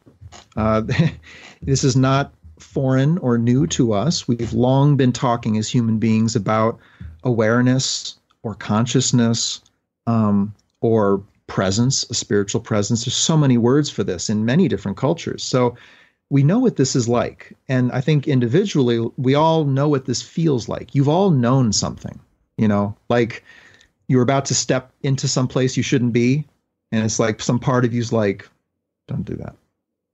And you're like arguing with it. You're bargaining with it. Mm-hmm. But this other voice in you is like, don't do that. Speaks in short phrases to the point, and it acts in your best interest. And of course, we've gone against that best interest, and we've lived out, romances and business ventures and that haven't panned out. So I think every person can feel within themselves, okay, have I known something? Have I had like an inexplicable sense or confidence or certainty in something that I have followed? I think many people would feel yes. They would recall those moments. And so Marshall, my father, his message to you through all of his decades of teaching and the revelations he's received is that voice, that intelligence that's beneath the thinking intelligence, that has the power to protect you from the intervention and from any influence or manipulation from any physical entity, human or alien. And it has the power to lead you somewhere specific based upon your nature, your design as a human being, you individually, like where you need to be doing what you need to be doing, with who you need to be doing it with. People, place, and purpose. That's this knowledge can take you there. And so it's like the tip of the iceberg. I mean, we've all seen this floating iceberg, but nobody has a clue how deep this goes and how actually like manifest and real its results are in the life of a person. So that's the challenge, though. How do you separate out your thinking voice, your egoic voice, like you were mentioning, and your intuitive voice? It's like the whole typical like devil and angel on one side of your head, on your shoulders. How do you listen to the angel, right? So, because Darren and I were talking about that book you read recently called Surrender or whatever, where it's telling you to not listen to your voice, which I think it's saying the same thing as he's saying, is you don't listen to your egoic voice, you listen to that intuition. But how do you tell the difference between that? I mean, that's the trick. For me, I can barely feel stuff in my body, or feel, how that, like we were talking earlier tonight about feeling those emotions in your body, and you got to feel it instead of think it. Yeah. Does it feel? It's not easy. And even if you can't tap into that exact emotion, you can usually tap into whether it's a positive or a negative feeling. But when your fear tells you, like you're scared to do something, that's probably not your intuition. That's just your fear response, Yeah. Well, I mean, to be totally honest, it's a journey. There's no like instantaneous enlightenment or quick step you can take that's just going to get you there. DMT, or some like easy maxim, some aphorism, that you can say that just makes it so. We've lived apart from this this knowing mind for like a lot of our lives. And so it'll be a journey of some years to get back in contact with it. Yeah. But really, I mean, that's at the heart of Marshall's teaching. And, the central book of it all is called Steps to Knowledge. And it is a book of daily practice, specifically to write an answer to this question, which is, how do you actually find this experience of knowledge, hear it, and then follow it? Like, really, how do you do that? And so that's why there's a new message from God. Yeah. That's why Steps to Knowledge, the book of practice in the new message, was given, because the world is a noisy place. It's a challenging place. And more than that, it's undergoing forms of influence now that make it very challenging to feel knowledge, to feel the spiritual intelligence. So I think a pathway is needed. And that's what Marshall has given his life to receive and to teach. It reminds me, it really does. I think that the whole Buddhist thing of mindfulness is a way there as well, which probably is overlapping with what you're doing. I mean, once you become aware of those thoughts and separate yourself from the thoughts, like you're the awareness behind the thoughts. So that's where you're getting that message from. Yeah, that's like the first clue is that if you can observe those thoughts, then you're not the thoughts. Exactly. Yeah, that's the kind of little mini breakthrough you get. Yeah. Yeah. So is that part of like, can you give us an example of something that's in that book on the steps to knowledge? Like what, is there like an example of the meditative practice you might do or what something? Sure. Well, I've got it right here, PDF. I'll open it up and, it would seem like there's people all over are tapping into this in different ways. Like, athletes are maybe getting there with flow. When athletes or high-level athletes sort of get in the zone, they're not really thinking about what they're doing. There's no way they're thinking about. I mean, I was even watching some videos of some guys skateboarding last week, and it's like, those guys are going at such a rate. There's no way they're thinking that fast. Once you've practiced instinct. Once you've practiced it enough, so it's second nature, then it can happen in that flow state. I think. I believe you have to have a certain amount people of are meditating, attributes and practice, psychedelics, or I think there's probably like a dozen different avenues that people are using to get to that same sort of state. I mean, for some people, it's as simple as driving down the highway. You can get to the point where I think when you get to that thing where you've forgotten about 100 kilometers, that's because, your ego took a nap or your thinking brain took a nap and you were luckily not in the ditch.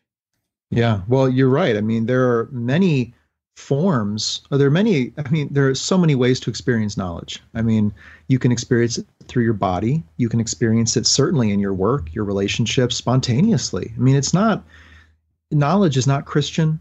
It's not Muslim. It's not of a certain religion. I mean, this is the universal spiritual mind at the heart of all sentient life. And you are sentient. And so you have this. And how do you tap into it? Well, that's a great question. I think it can happen at any time. And it does. But in order to make it not just a random every month or two experience or every year or two, 10 years, you need some sort of practice. Yeah. You need some sort of way of knowledge. So that's, again, what Marshall teaches, the way of knowledge, which is the way of living in contact and in connection with this knowing mind. And more specifically, in the way of knowledge that Marshall teaches, it's the greater community way of knowledge. So it's how do you follow the way of knowledge in the world at a time when it is undergoing contact with a greater community of life. Yeah. Because that greater community will influence your mind, your thinking mind in profound ways. It will influence the landscape of humanity, all areas of our society. And so to function as a person of knowledge or a person motivated by this spiritual intelligence, you need potentially a unique preparation for that. So is the spiritual intelligence, is that like unique to humans? Sentience. No? Or so we're talking about all these aliens running around shooting up the place. They're drawing from this same sort of thing, the same sort of. Well, it's not a military takeover either. They say that, right? It's not they're not going on shooting everything there. That's how it starts. And say to yourself that every human alive right now has this knowledge and could follow it, and then go take a drive around town. Many people are not following this knowledge. Some people are acting against it. They're actually like a force of dissonance against it. And so step out into the universe. I was going to say that so much has changed since he's been teaching this over the last couple of decades. I mean, things are more distracting now than ever. They're more polarized than ever. So the challenge is getting harder and harder. I can see like if I was to be on board with that, then it'd just be like, I could totally see that. I mean, then that just means that they're, running the film industry and the television industry. And then, you could easily see how there's an evil hand at play that isn't just humanity. And that's critical to see, because we could easily blame one another and point fingers and then fantasize about life in the stars and who would visit our world and what they could give us. And I think that's the unfortunate and very easy trap to fall into, is we're all kind of discouraged. there's a lot of problems in the world, and the level of the problems are growing, planetary problems like climate change, for example, and we're not taking the actions needed quick enough. And so you might look to an off-planet reality as something full of potential, possibility. And it is. And that's authentic to want that. But then you have to get down to like the real business again of someone's at your door. Who's at your door? The world is our house, and we have an intruder in the house. Doesn't mean everyone in the city would be an intruder in our house, but the fact is we have an intruder, and we didn't grant them access to this world. They're taking people against their will. They're working with our governments in different ways, divisive ways, without the knowledge of the people of this world. This is not a friendly force. And I frankly have to say, there's no evidence. There's no observable phenomena that suggests an altruistic intent by these visitors. This is divide and conquer in a very subtle and intelligent way, without destroying the environment or the people. So we have to deal with the intruder. And the new message talks about then what comes next. Once you do that, once the intervention, we say no to that intervention, we take the steps required to eject it from our world. What happens? And that's the vision that the new message from God provides. That's a divine revelation about where this race is headed, the human race. I mean, why are we in this universe? Now that we know we're in a universe of intelligent life, what do? Where are we going? And that very inspiring vision is what's presented. So is that like a 50% thing? Is it like that's how it works? If 50% of humanity wakes up, or for lack of a better word, less than that, a lot less than that. What percentage do we need? 3. Don't know. I see what you did. But small percentages of people have always moved the course of human history. Dedicated people, united people, and people who are moving again from knowledge, the spiritual intelligence. And that's what's kept good alive in the world as it is. Humans being better humans?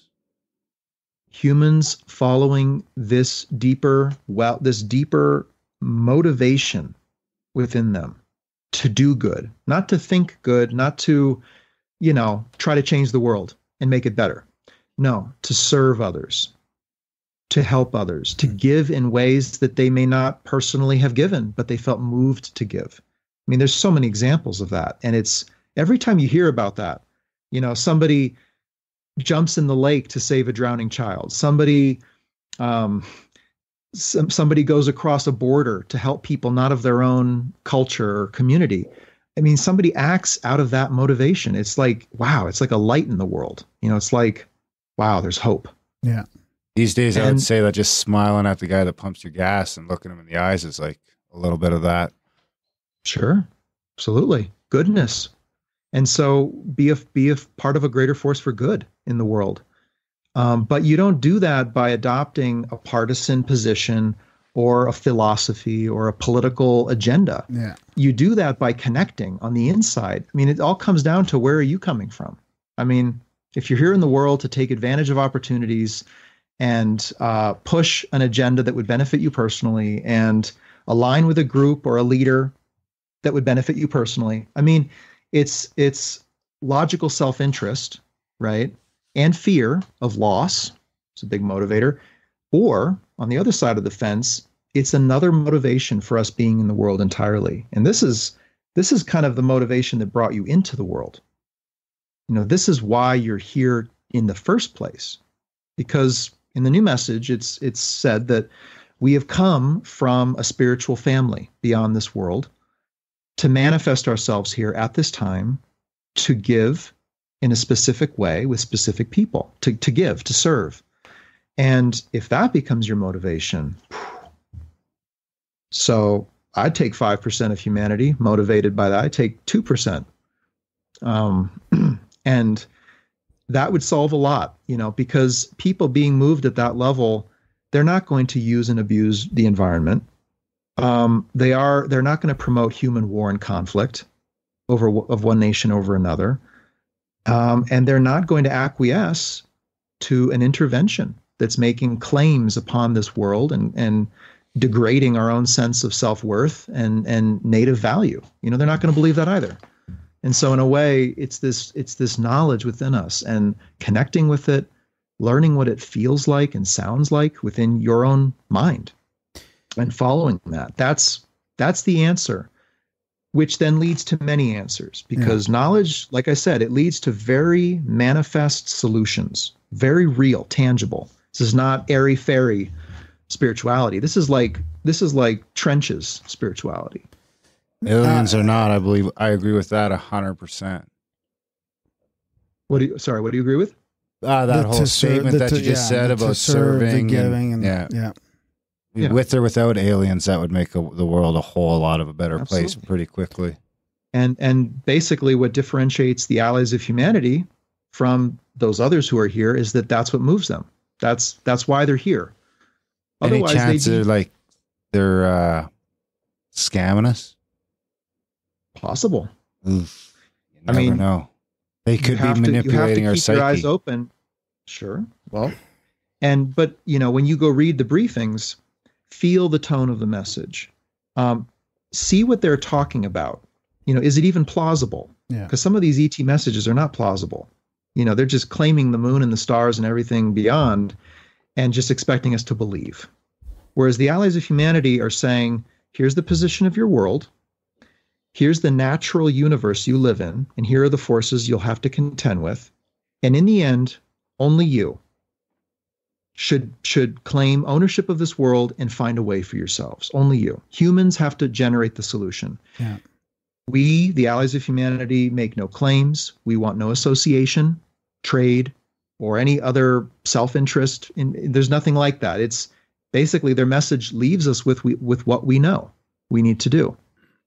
So could that be manipulation? It could be, but why? I mean, who would come here and deliver a message that basically says your planet is at risk, your spiritual intelligence is your greatest gift, and you need to act now for your own survival, and only you can secure it. So unite, preserve your environment, and become a race of people who are united and inspired, because that will help the universe once you step out there. I mean, that's their message. So, and that feels valid to me. Yeah, I mean, it feels valid to me too. But how do we get people that are just getting on board now with the government and the media saying, hey, there actually is unidentified aerial phenomena, and the U.S. Navy's admitted it, and they're finally waking up to maybe some kind of UFO in the skies, and now we're going to tell them, hey, they've been here for decades and they're manipulating everything. I mean, that's a tough pill to swallow for people. It is. How can we give them sort of more of that's a tough pill to swallow for me, and I'm like on the front lines. Yeah. To me, the starting point is one of caution. It's one that sees the universe as nature. So it's not a universe that defies nature, meaning like there's no competition in the universe. It's like, why would you start there? Why would you begin your inquiry into the UFO phenomenon thinking that the universe is love and light and that we are evil or dark or, degenerate? I mean, why would you start there? You could end there after real inquiry, but the place to start is that, okay, our world is probably a rare planet in the universe we live in. That's what our science is telling us based upon findings of exoplanets, the rarity of Earth-like worlds in the universe. Now, there are others out there, but they're not common. That's a starting point. Second is somebody at some point may desire this planet. That's pretty plausible, right? I mean, if it's a rare planet, someone might want it. Yep. Third, we human beings are destroying the environmental habitability and viability of this planet. We are doing damage, some of it irreparable, for millennia. And we are putting at risk our own survival here by poisoning our atmosphere and, and more than that. So we're destroying this world. And now appearing in our skies are unidentified objects, unidentified aerial phenomena, whatever you call it, craft. And when you look at the research and the evidence, it's pretty evident some of that is not of human origin. And when you look at the activities of those craft, flying over military installations, zipping through the sky, not revealing through their intentions, potentially taking people, potentially putting things inside of people, potentially killing or mutilating animals, livestock. So we live on a valuable planet. The universe is probably inhabited by not just us. Somebody may eventually want this planet or come here seeking something from it. And here they are, or someone is in our skies. And doing in our water, things and in our water, and deep within our oceans too. Yeah. Absolutely. And perhaps it's an intervention. It's like I think of the native peoples of this continent, North America and South America. When they first saw those tall ships, initially they thought, well, these are emissaries from the spirit realm. This is the prophecy coming true. Look at their dress, look at the feather in their cap, look at the ship, look at the gunpowder, the horse. It's all new, right? And they associated it with their belief system, which is understandable. And then these forces, seeing those beliefs, played into them to gain access, to gain a landing point. All it would take is for someone coming to the chiefs of those villages or those dispersed tribes and saying, look, I know you think this or believe that or want that. This is who they are. They're here to take your land. They are. Sorry. And that's what the Allies have done. It's a message. It's almost like it's a communication, almost of a diplomatic nature, because it comes in good spirit. It comes to engage, but to inform us who are very confused about this phenomena. And so your question is a really important one. I mean, how do you get this kind of understanding across to those who are first finding out about contact? And to me, it's start with the obvious. Start where you should start. Don't start with extraterrestrial saviors or the return of Jesus Christ, the alien. Don't go there. That's not where you start. You start with nature. You start with Earth. You start with the position, the environmental crisis on Earth, and then you work down from there. And the logical series of steps to take is what I laid out. It's that we live in an inhabited universe. Our world is rare. Our Earth-like worlds are rare. Our world is desired by others. We are destroying our world. Others have appeared.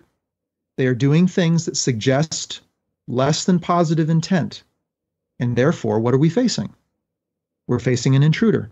Simple as that. And I think many, many people can get that. Many people, the millions of people who will learn about the UFO phenomenon in the years ahead, either because of planned disclosure, or accidental disclosure, or pure curiosity, or conversations like this, they can get that. It's like, we all know what an intruder is, and why they intrude, and what you do with an intruder.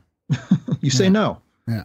And it's confounding to see out there on the internet, people, harboring these beliefs, for example, about abduction, saying they had a soul contract to be taken, or willingly calling, their child an indigo child, a star child, a child that is the product of an extraterrestrial hybridization program, as if that's a good thing. I mean, this is the loss of reason. This is the abandonment of ration to me. This is not where you start. So my feeling is that many people, the majority, who come in contact with the awareness of this phenomenon of UFOs or government involvement with off-planet forces, can come to that very real, logical conclusion that we have an intruder in the house. What about God's message? What did you name it? Did you think about the repercussions of saying God in the message, like that kind of thing, the religious connotations it comes with? Or is this more of like, are you pretty specific in the message that it's a universal deity and it's not a dogmatic God of the earth kind of thing? Oh, it's definitely not a dogmatic God of the earth. Yeah. God, This is the new But I mean, you message. must have risked that a little bit using God in the terms, sure. right? You know? Oh, sure. I get a lot of resistance and reaction to that statement of a new message from God. But this is not the old God, the God in the sky, Father in robes in the clouds. I mean, this is the presence that is moving life intelligently and unifying it across the universe. I mean, this is what gives order to life, meaning to life. It's not that this God, however, is governing the universe or is determining all events, because the new message, it says that God set in motion the forces of evolution, and now those forces are running themselves.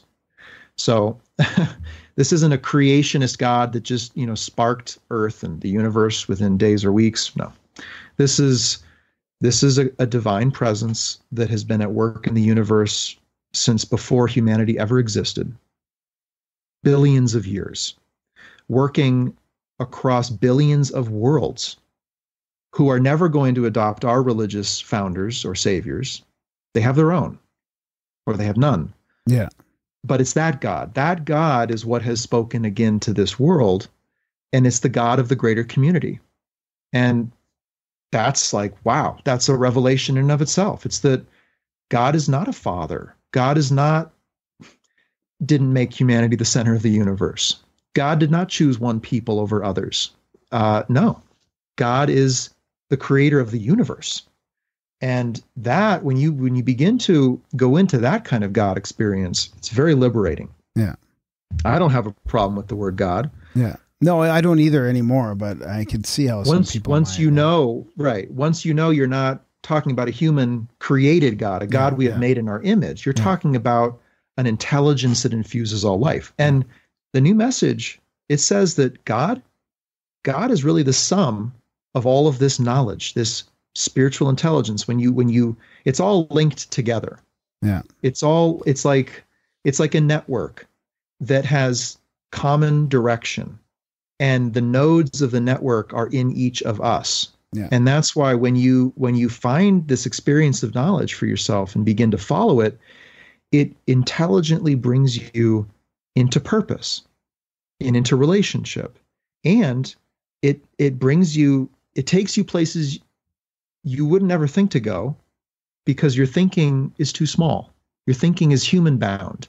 We're not yet thinking in terms of a greater community of life, but knowledge is. Yeah. The spiritual intelligence, it knows about the universe. It knows about contact. It knows about the intervention. It knows the plight of humanity right now. And so when you respond to knowledge, it's responding to that too. And so in a way, it's the most intelligent choice you could make. Yeah. Some people would think, well, no. It's about knowledge, spirituality. That's wishy-washy, airy-fairy. That's the fluff. It's all about science and technology and governments. But what is the mind that is generating the decisions that determine those things? Because the world is the result of billions of decisions being made every day. Yeah. So what kind of mind is making those decisions? And I think we have to know that our mind, it does act in self-interest. It is inherently afraid of destruction, of isolation, and it is not yet aware or educated about the context for life, which is the universe. Yeah. The universe is the context. So in a kind of an amazing way, this spiritual mind, it is the most intelligent driver for the human race. And if more people could realize that, my God, I need to be a part of that, I need to be a man or woman of knowledge, then that right there will generate very unpredictable, very miraculous kinds of things in the world. Hard to call, hard to know what will happen when people follow that. Yeah. I can dig it. Where can our listeners track down the books if they want to read them for themselves? Are they available for purchase anywhere or online in PDF They're form? available free online. Newmessage.org is the New Message from God, and we have almost all the books are up that we've published. They're up there free online. Steps to Knowledge is there. And the Allies of Humanity briefings are also free online, all 4 books. And those are at alliesofhumanity.org. Are those available in audio yet?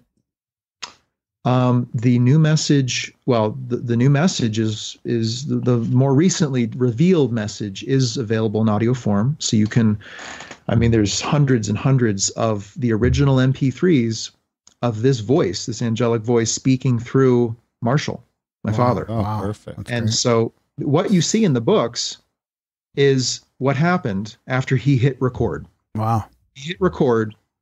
This presence descended upon him and our family, and it spoke. And afterwards, he doesn't even often know what it said through him.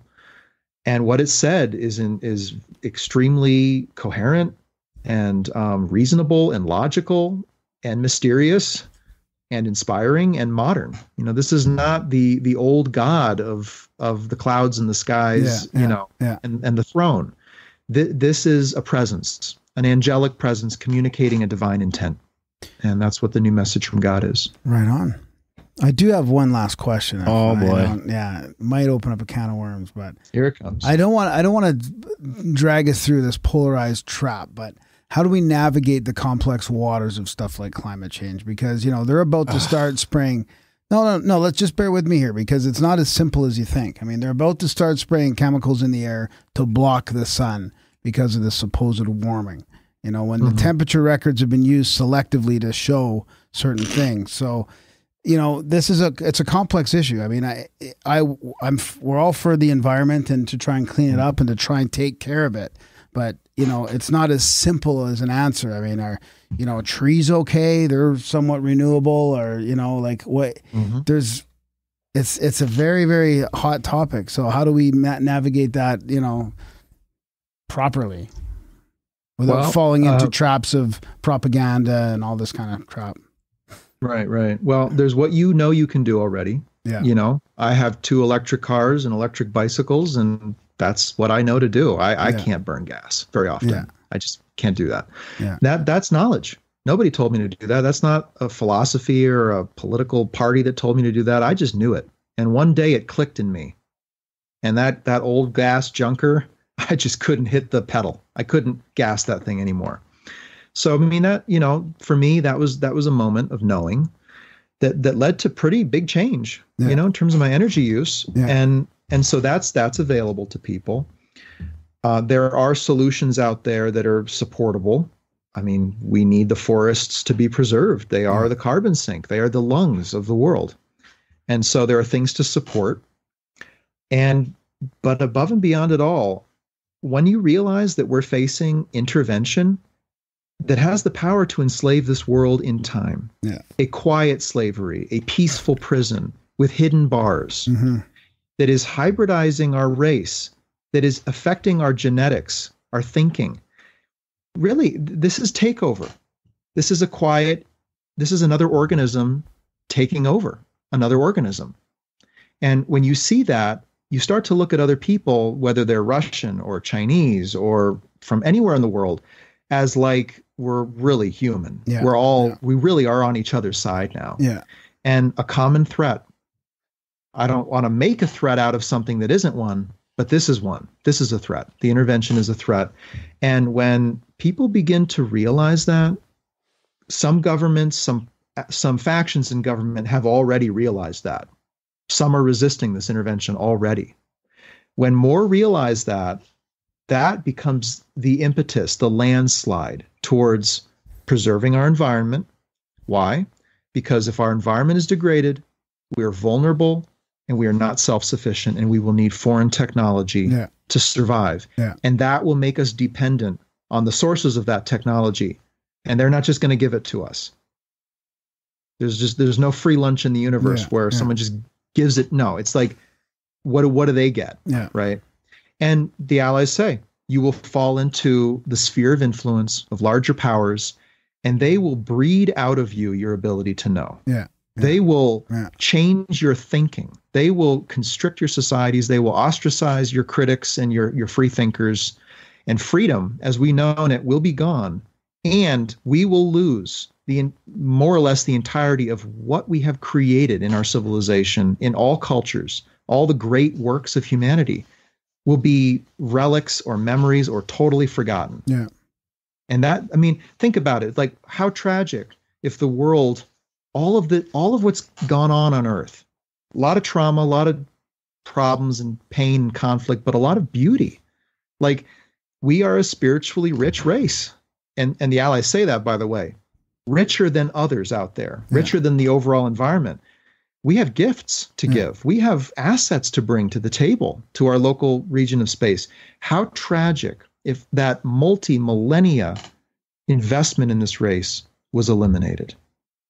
And if we quietly succumb to the intervention and continue to go to war with each other and degrade our environment, that's what will happen. It feels close. That's what the Allies say. It feels close. So we need to promote the preservation of our environment so that we remain self-sufficient in the universe.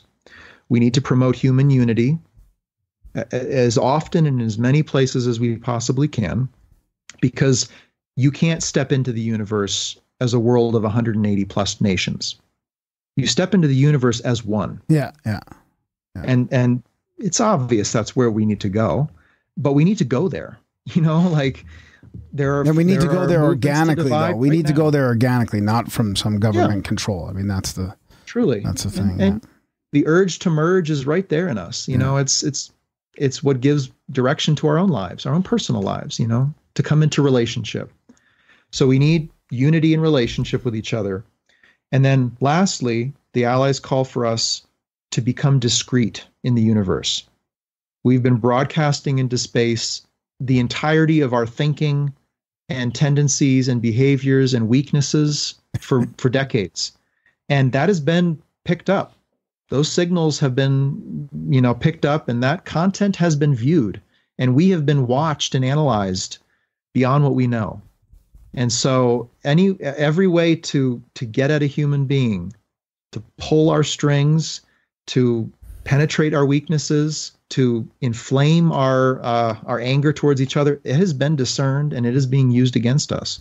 And so that's the third and last and a challenging one is to become discreet, which is to seal our borders to space so that we can organize our world and slowly step out and move in this direction that is our destiny. Whether it takes 50 years or 300 years or 1,000 years, this is going to happen. Yeah. But build a wall. At the end of it all, you're either a client state of a greater power or you are a free world. Yeah. And the Allies of Humanity, they are races that chose the latter. They chose that unique and difficult journey of becoming a free world. And they know how difficult it is. And they look back to us, human beings, and they're thinking they're going to need some guidance on this. They're going to need to know what they're facing. And so that's really what the briefings are. I mean, they're an act of, they're like bequeathing wisdom from a race that's gone through something to a race that hasn't. Yeah.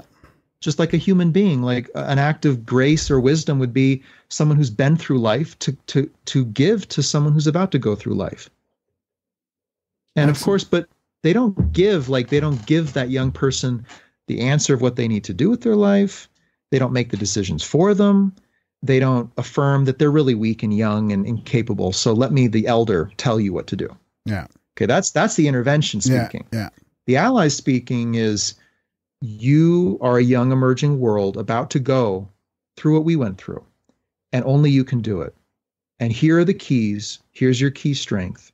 Here's what you'll face, some of it. But in the end, you have to know, and you have to take the right steps on your own behalf. And that's how wisdom is given. Yeah, you can't really argue with that message. I mean, it's very... Yeah. I can dig it. Right on, Reed. Thanks for coming on, buddy. That was fun. Both. It was a fun chat. Yeah. Absolutely. I'm going to check out some of that audio for sure. I enjoy your passion. Yeah. Thank you. Thank you both, guys. Yeah, we'll put all the links in the show notes and stuff. We'll let you know when it comes out in podcast form as well. And thanks so much. Good conversation. Important. Yeah. Thanks a lot. Come back sometime. Let us know how we're doing in the war on consciousness. And we'll keep doing what we can here to try and wake people up one way or another.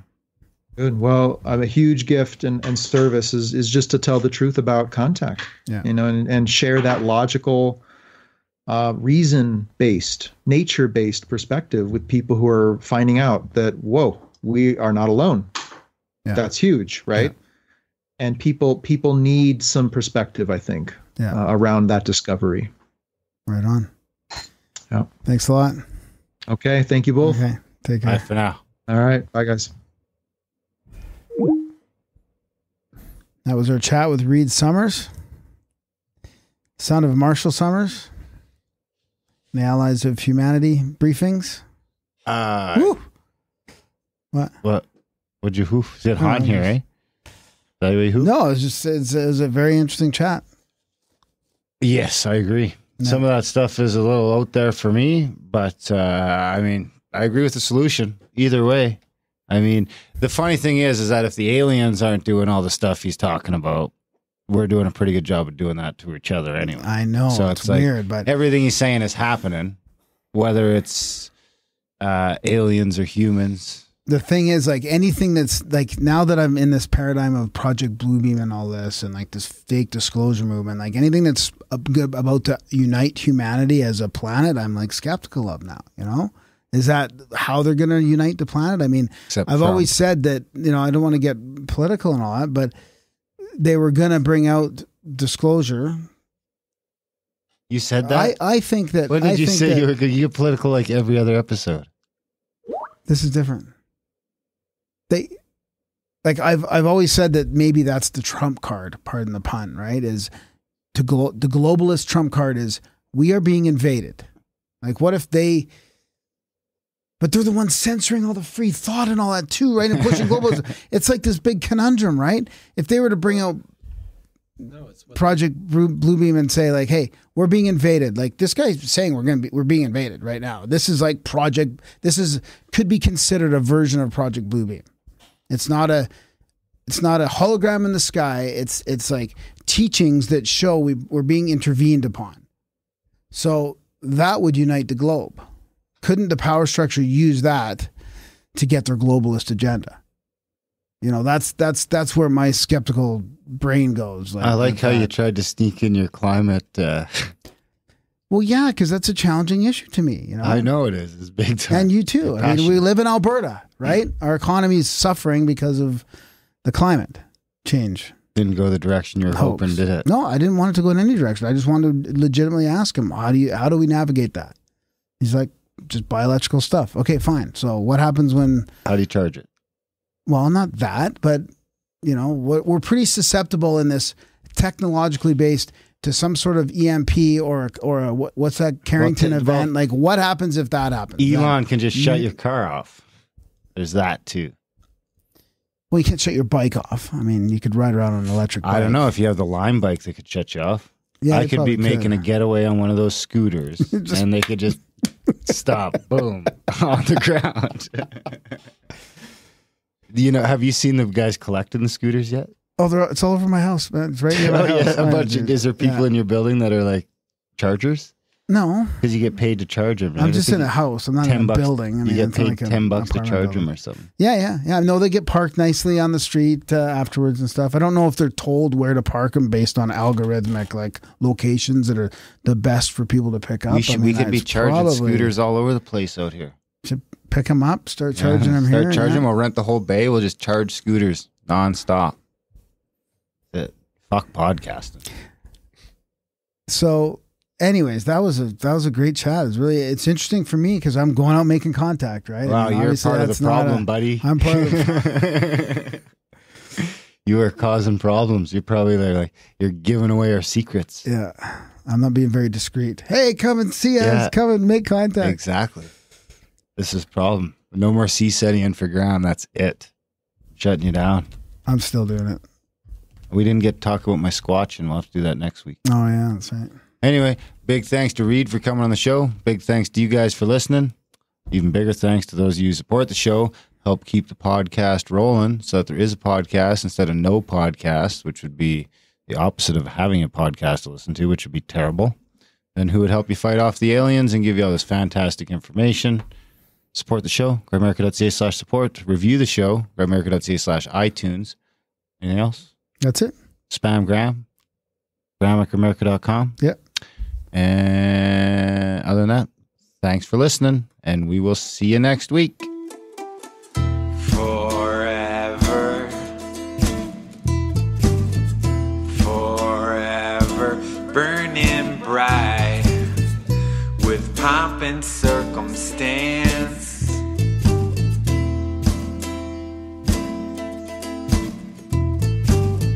Sometimes fade into black in war and romance, a deep sleep painted dream, draining nebulous memory. Your fortune cookie took me to a mountaintop. It was a lovely haiku. The waitress walked by with a mop. When your soul is pencil thin and you got coal in your stocking, go out and be charitable. Now that's a win-win situation. When your soul is pencil thin and you got coal in your stocking, go out and be charitable. Now that's a win-win situation. Your fortune cookie took me to a mountaintop. It was a lovely haiku. The waitress walked by with a mop. Remember that was the day we went to watch the marathon. We met up with Greg and Ella at the finish line. They make such a cute couple. I think their babies will be beautiful. Your fortune cookie took me to a mountaintop. It was a lovely haiku. The waitress walked by with a mop.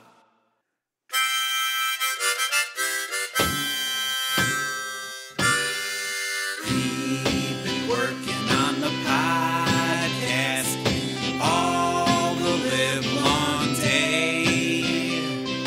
We've been working on the podcast to inform and to entertain.